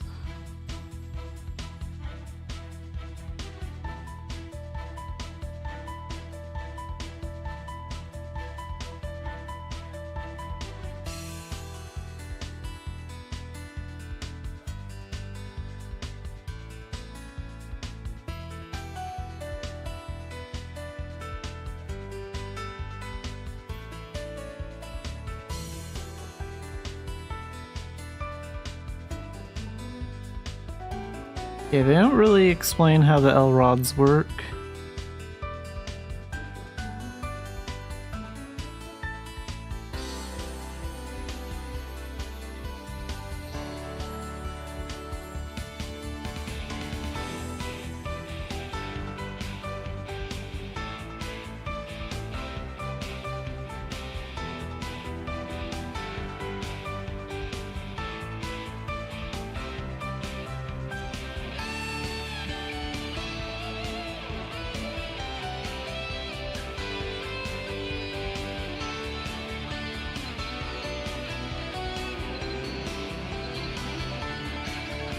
And to pass this quest, we need to earn 1,000 exploration points in one of our missions. And that's the daily. Wow. Okay.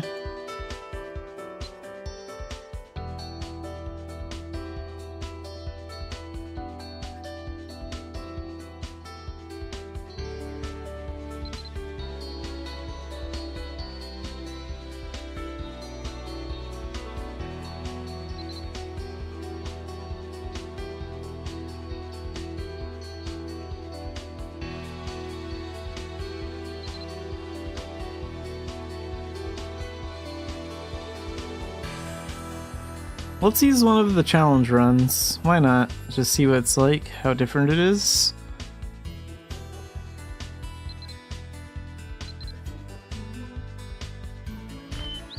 We can do 7 of these a week.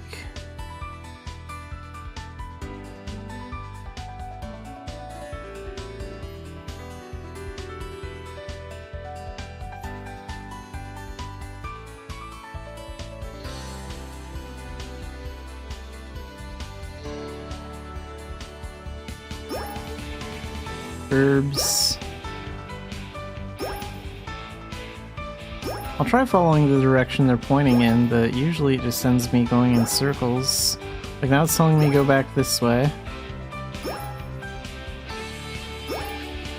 Now it's telling me to go back this way.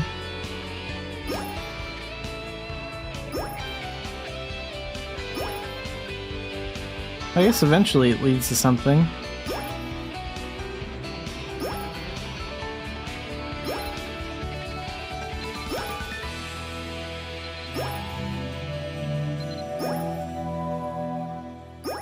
Don't gain points for that, but we got some ore in exchange for bread.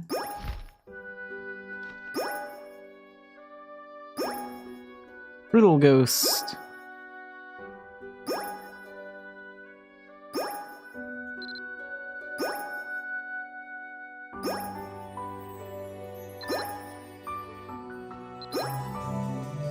Okay, that's the riddle that if you answer that one right, you get like a lot of points.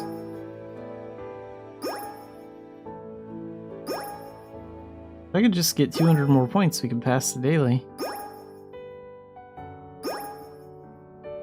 Luckily we found that ghost pretty early on. So I guess we should follow the direction they point in. This takes like a lot of back and forth before you actually find something.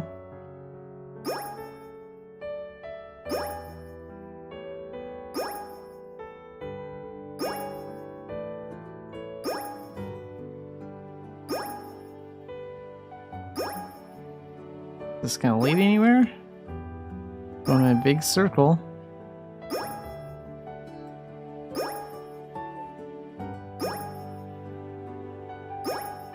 So what, something in this general area? Here we go.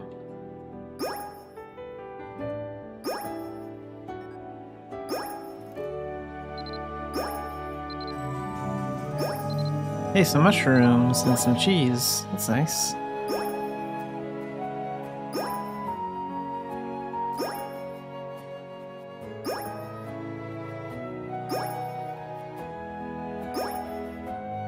Go and gather these.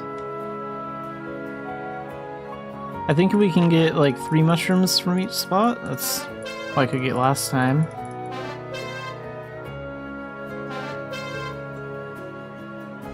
Well, this time we got 4. That's nice.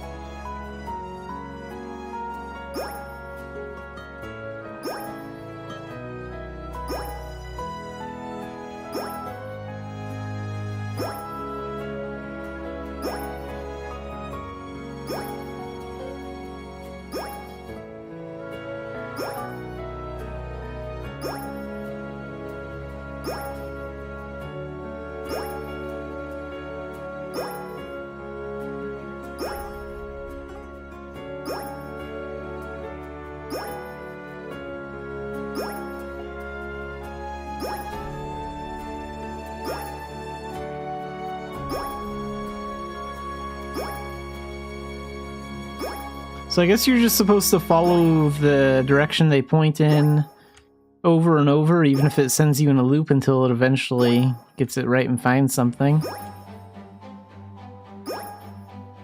There's the Commerce Imp. We could retreat now, but I have a lot of food, and if I retreat now, then I won't pass that daily, so I kind of don't want to do that.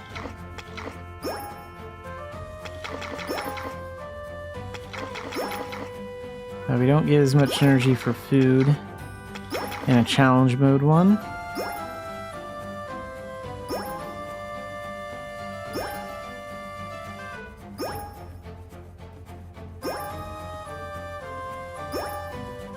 Oh, the Commerce Imp vanished, it looks like. Crap. So you can't go too far from him if you wait too long. Then he vanishes and it doesn't look like he comes back. I should have maybe taken that when I had the chance.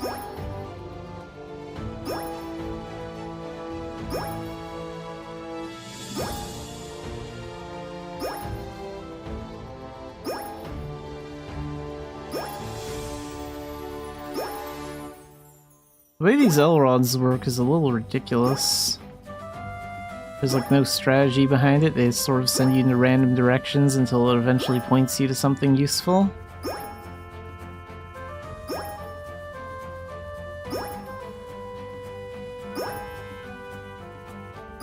That's what I'm getting from using them.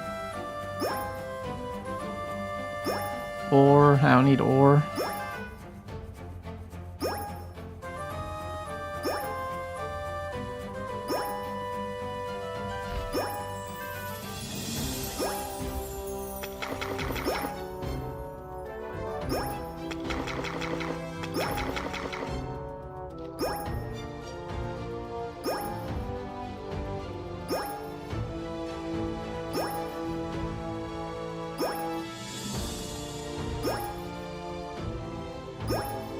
Oh, we lost a bunch of artifact points somewhere.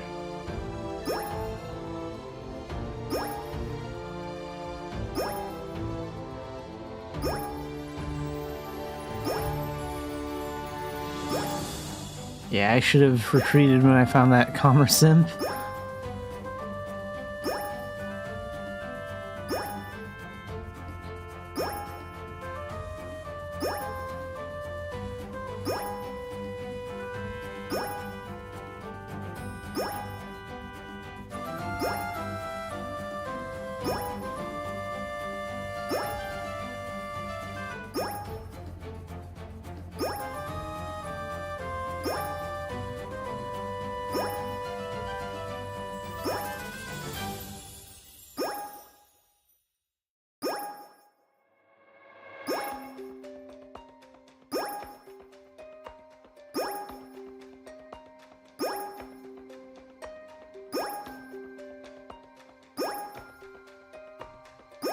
Come on, these things haven't let me anywhere.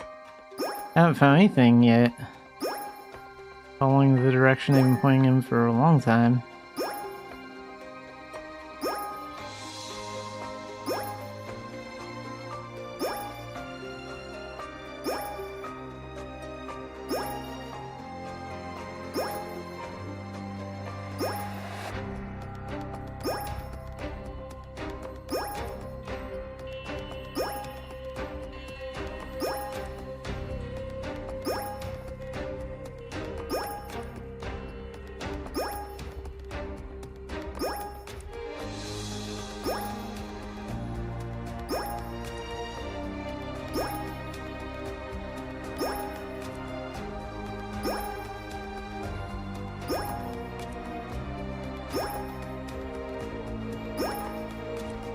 Oh, there's a bear. I don't need that, though. Commerce Imp. Let's just go ahead and retreat now. We'll get more points that way.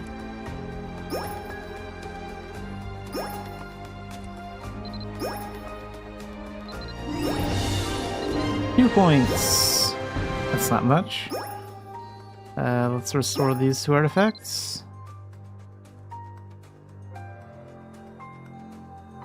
Yeah, I should have retreated when I found that ghost and I had like 800 points. We would have gotten a lot more points that way. Wouldn't have passed the daily, but still have been a better payout.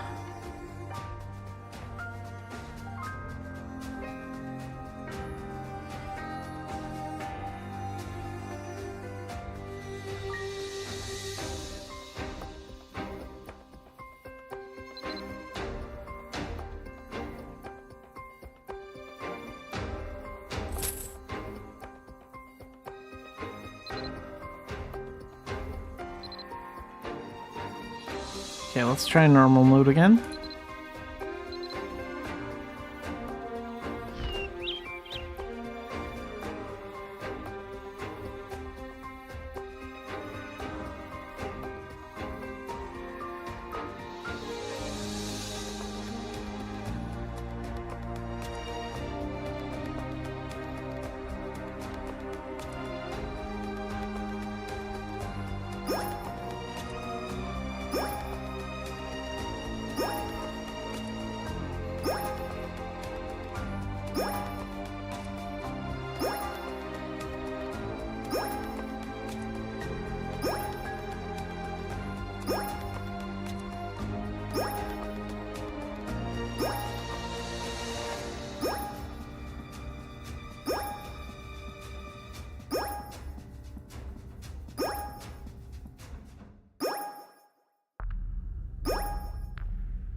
Oh, there, we actually got 100 points. So that's nice.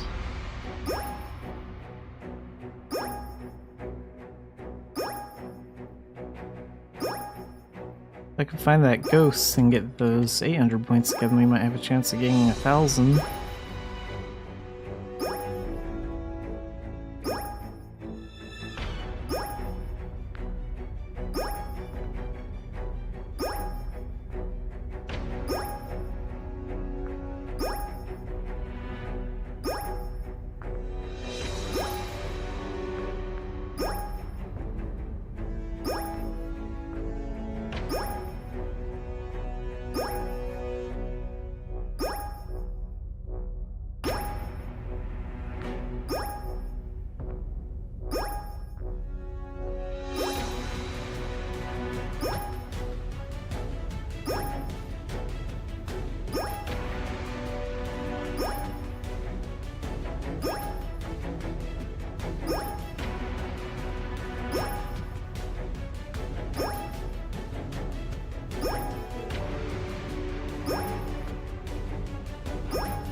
Oh, there's the Commerce Imp. Could retreat.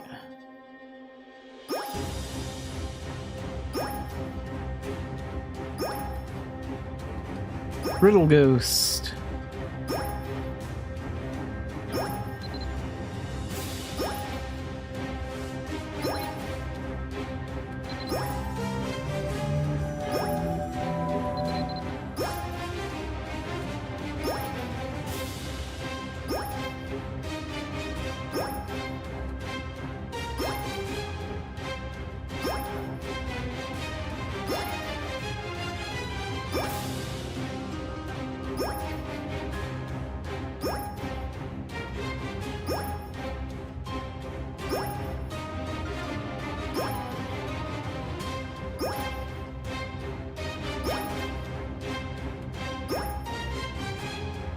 I don't know how long the commerce simp stays there, or if he just vanishes when you get like a certain distance away.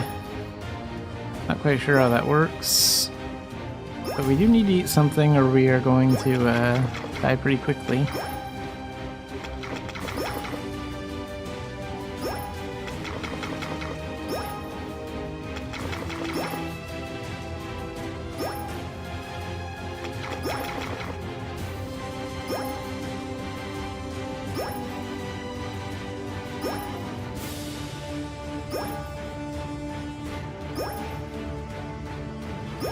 Maybe the commerce simp just vanished last time because I was in challenge mode.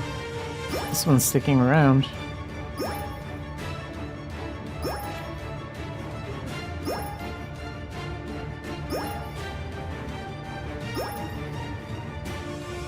Okay, so if you go a certain distance from them, they disappear and they won't come back. But they'll stick around, it looks like, for a long time if you stay close to them.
Yeah, the chest I opened is still there. That hasn't gone anywhere.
We're getting through that deadly state in a second.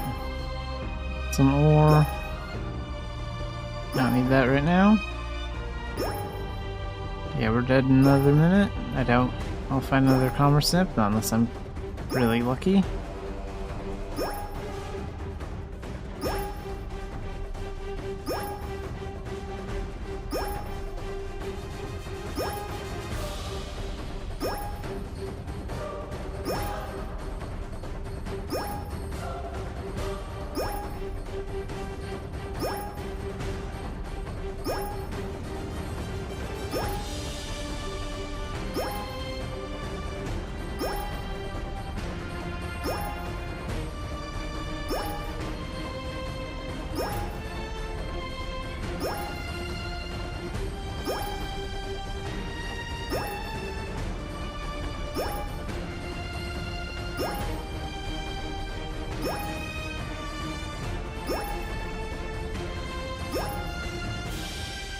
Yeah, we're dead. Got 72 points this time, though.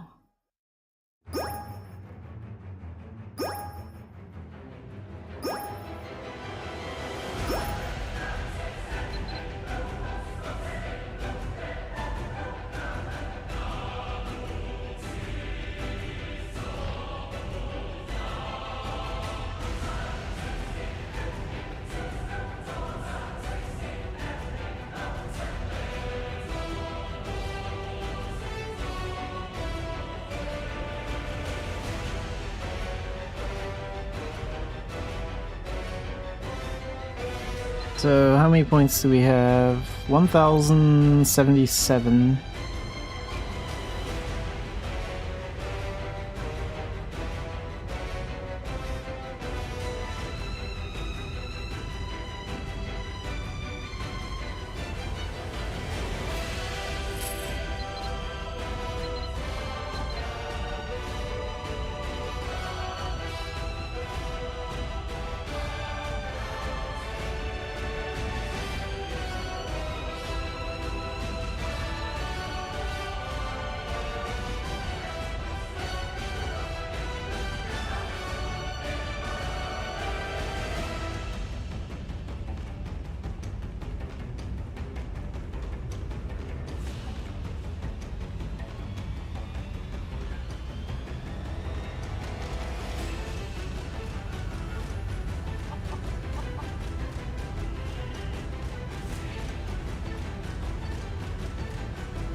Well, this event is pretty challenging. I don't know exactly how the L-rods work in this event. Like, they keep sending me in a bunch of random different directions. So I'll probably watch, like, other people play the event on like, Twitch, like, when I'm not streaming. So when I wrap things up, I'll probably see what other people are doing for the event. But let's take a little break from that for now.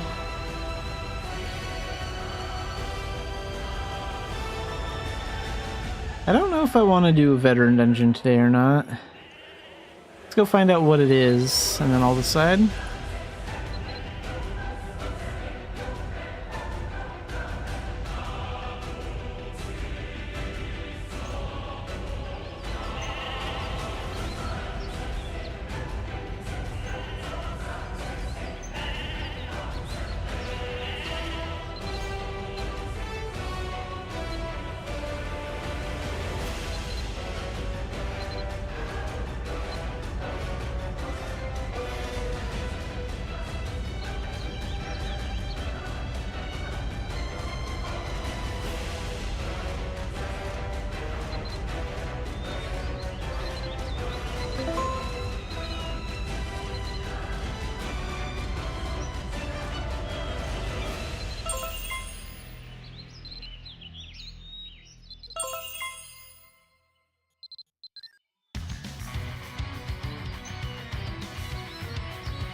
Berry dungeon.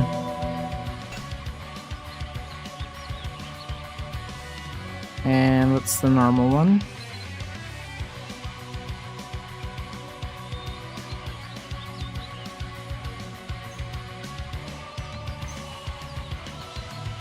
Berry dungeon usually has decent fine leather drops compared to a lot of other dungeons, at least in my experience.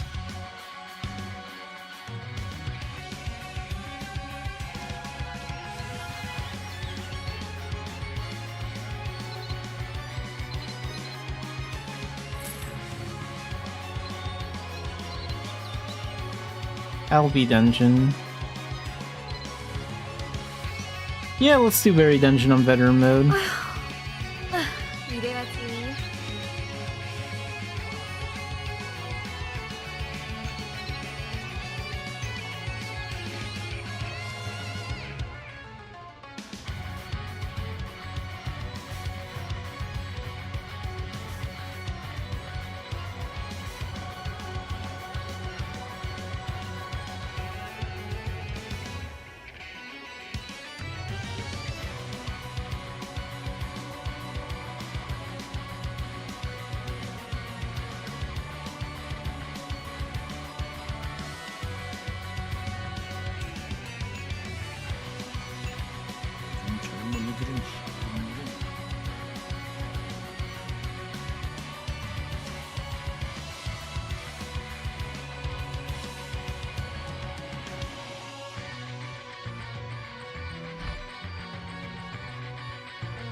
So far, durability on everything should be okay.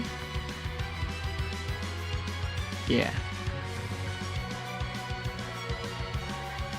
Which proficiency does this have? 45? I think I need to get to this armor to 80 proficiency for the next upgrade that I want.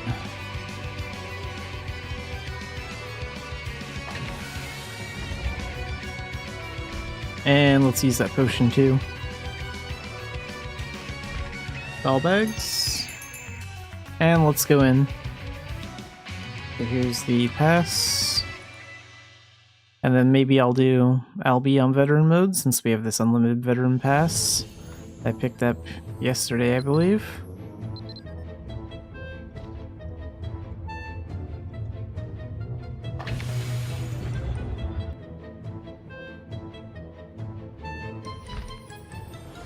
Get some speed potions here to make it go faster.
Oh, so we go back this way then. And out here.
Welcome to the stream, Ruby.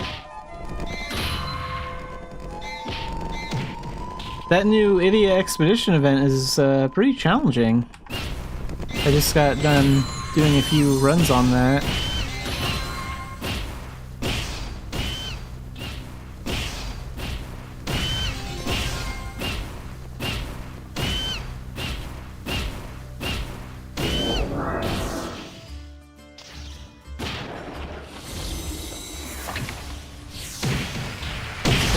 Closer with that move.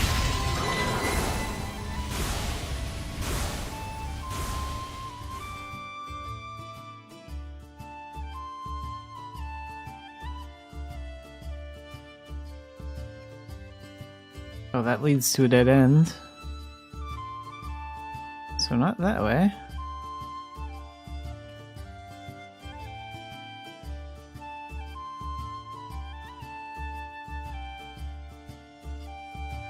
Guess we go this way.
Those guys in. There we go.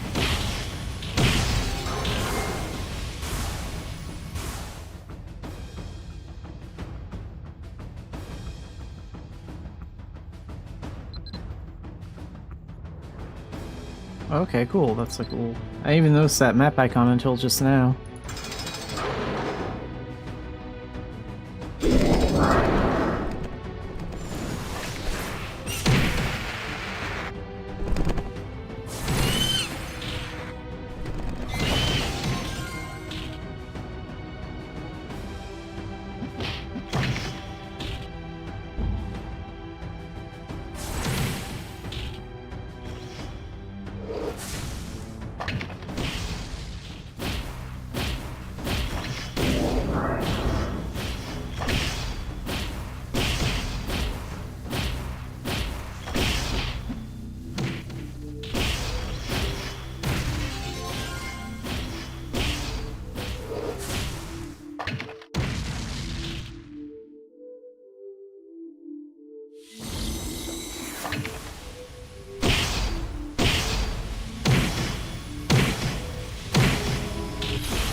Floor 2.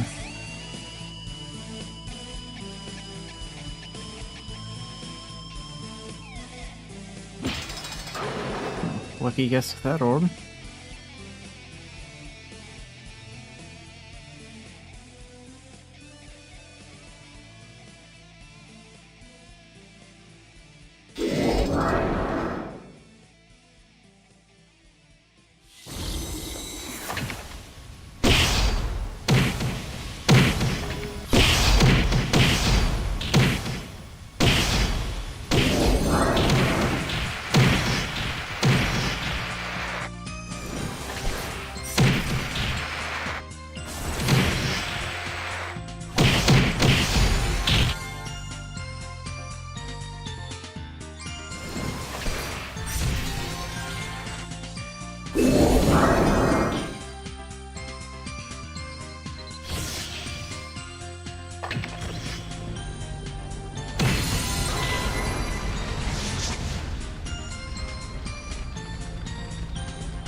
So which way do we go? This way or the other path?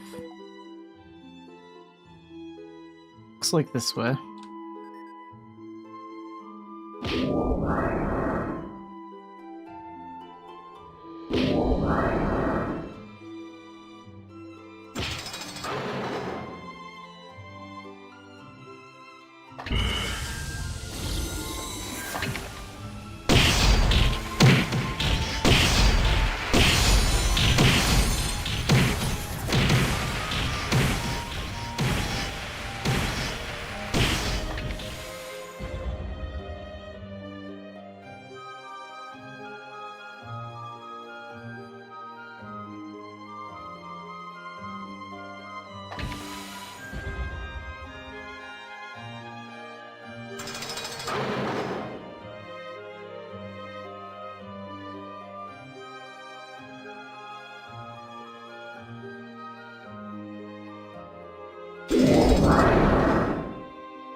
Okay, let's wait for Polar Vortex here.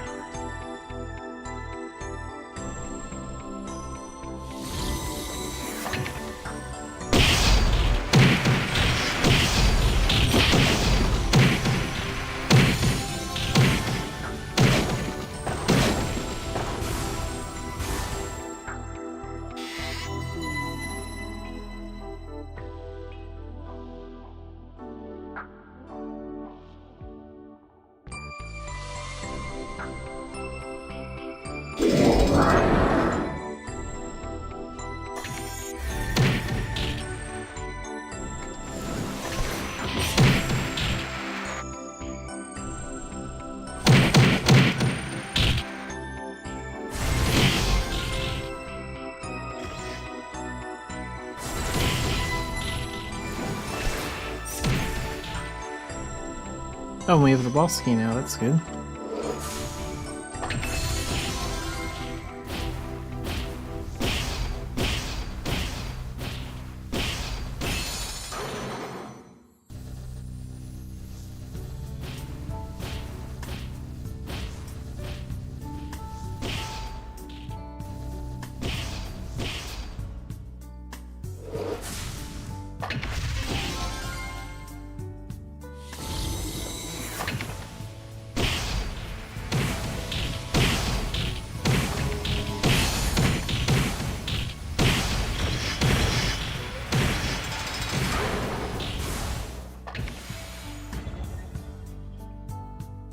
And here's the boss room.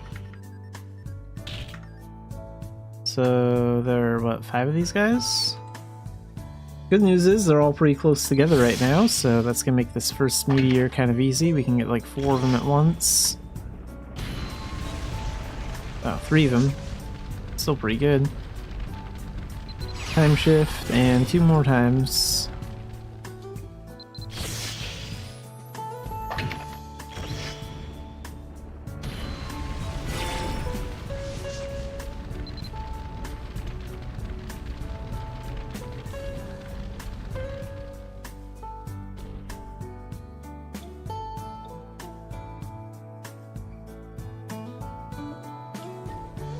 Okay, let's get in the polar vortex next.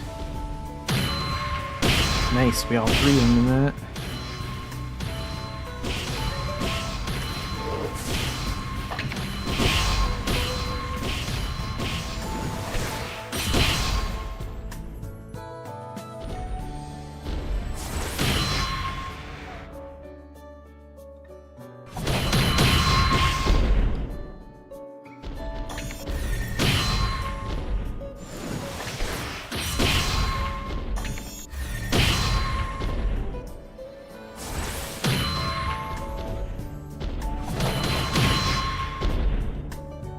Okay, one of them's dead.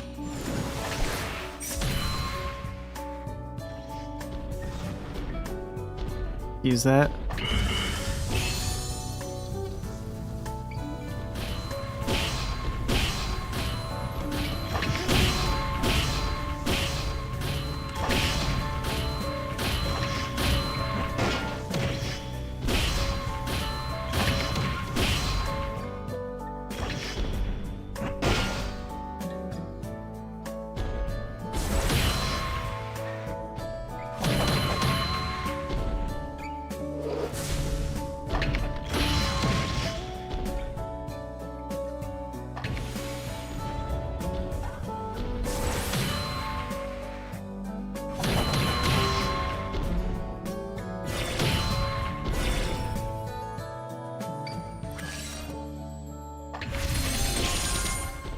Okay, that one's down.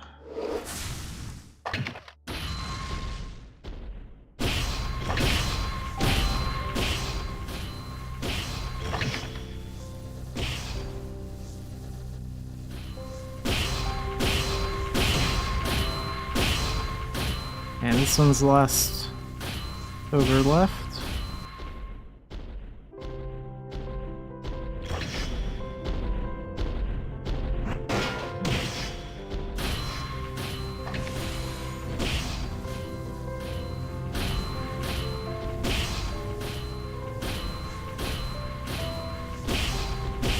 Pretty much just outrun him.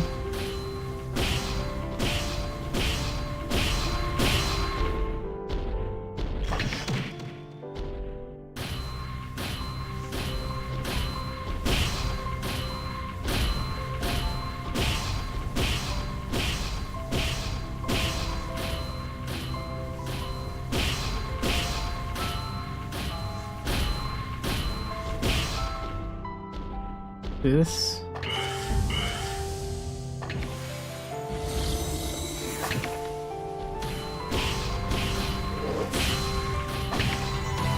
And done in 28 minutes and 39 seconds.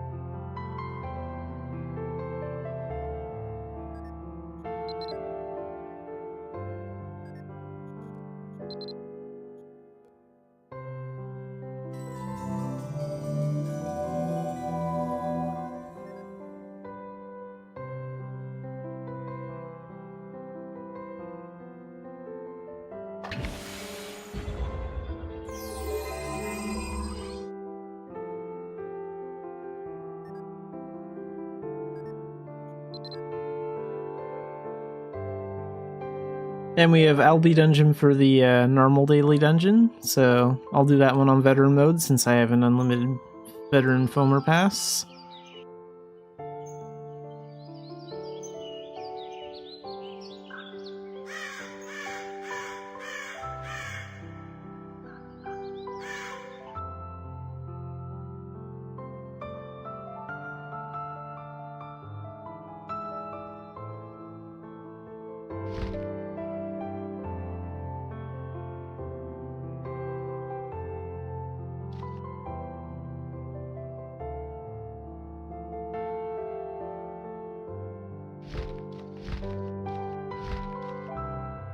Speed potion finally wore off, so let's use the second one.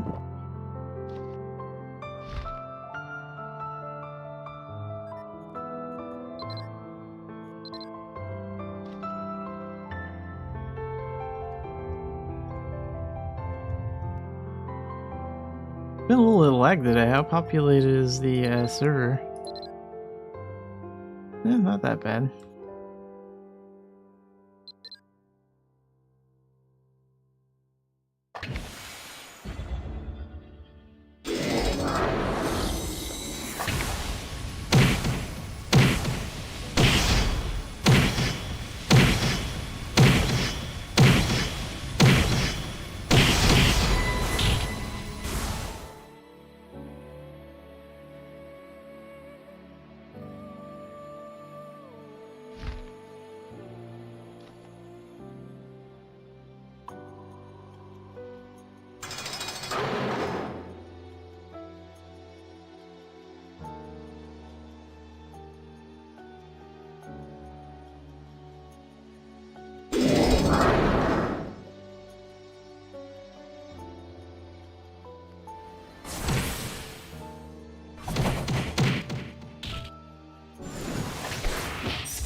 Oh, wrong way.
And finally, time for the boss, which is a giant spider.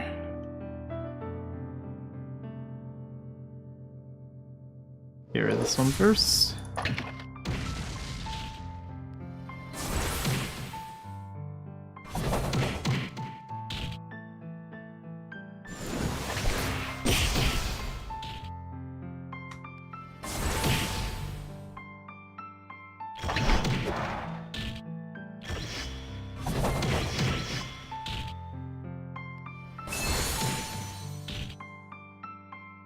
Okay, let's do this. Let's pull them together with Polar Vortex. And then get them with Meteor.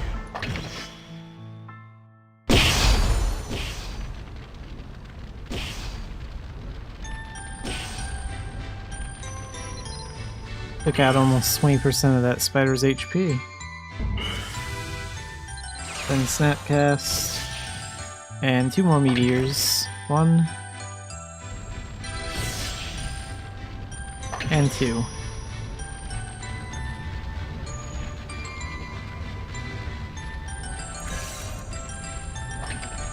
Fate Foretold.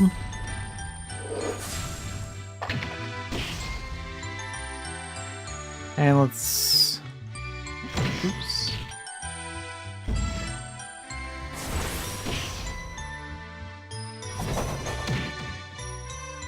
Okay, let's use this.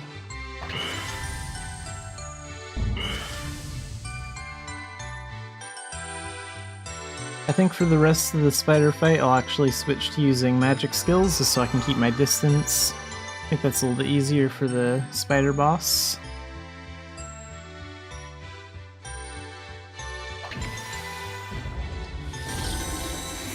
See if we can pull those two together with that.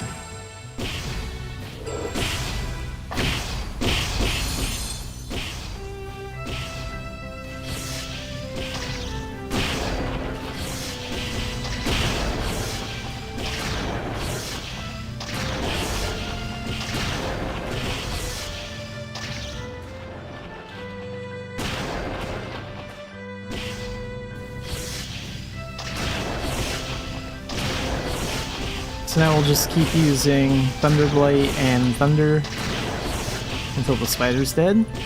Thunder keeps him knocked down, and Thunderblight keeps doing the major damage.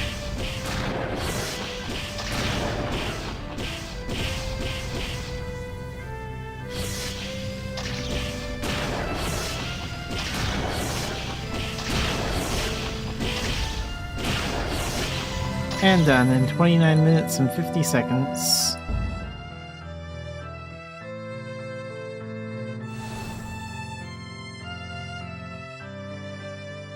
It's just like with Mage, you can actually have a little bit more distance than Battle Astrologer, and that can be helpful depending on the boss. Smoldering Thread, Spirit Gems, Gem, Ancient Magic Powder.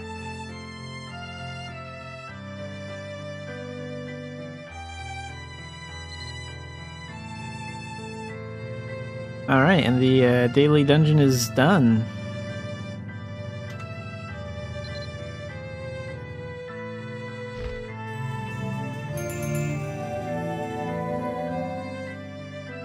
I should probably actually use these corgi whistles from that event or whatever. I still haven't created those yet, mostly because I just haven't bothered coming up with a name for them.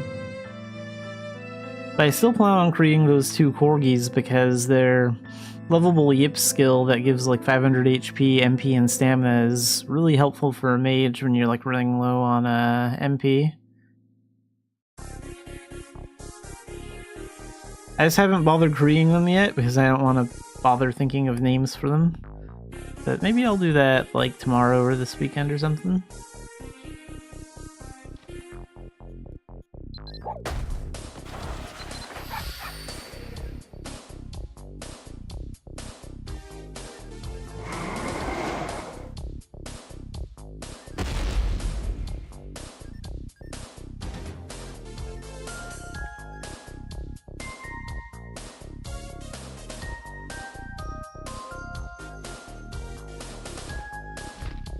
Go ahead and use those XP fruit now.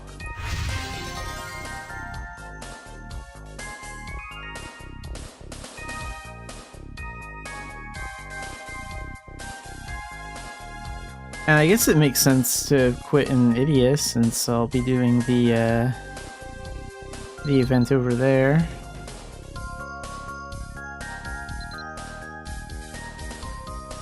Yeah, this expedition event is very, very challenging to do. I'll probably watch like other Mabinogi players do it and try and get some hints from there. But so far it's pretty challenging. So I'll have to work on that a little bit off stream too. But I think we'll wrap things up here for today. And we will be playing Mabinogi again tomorrow.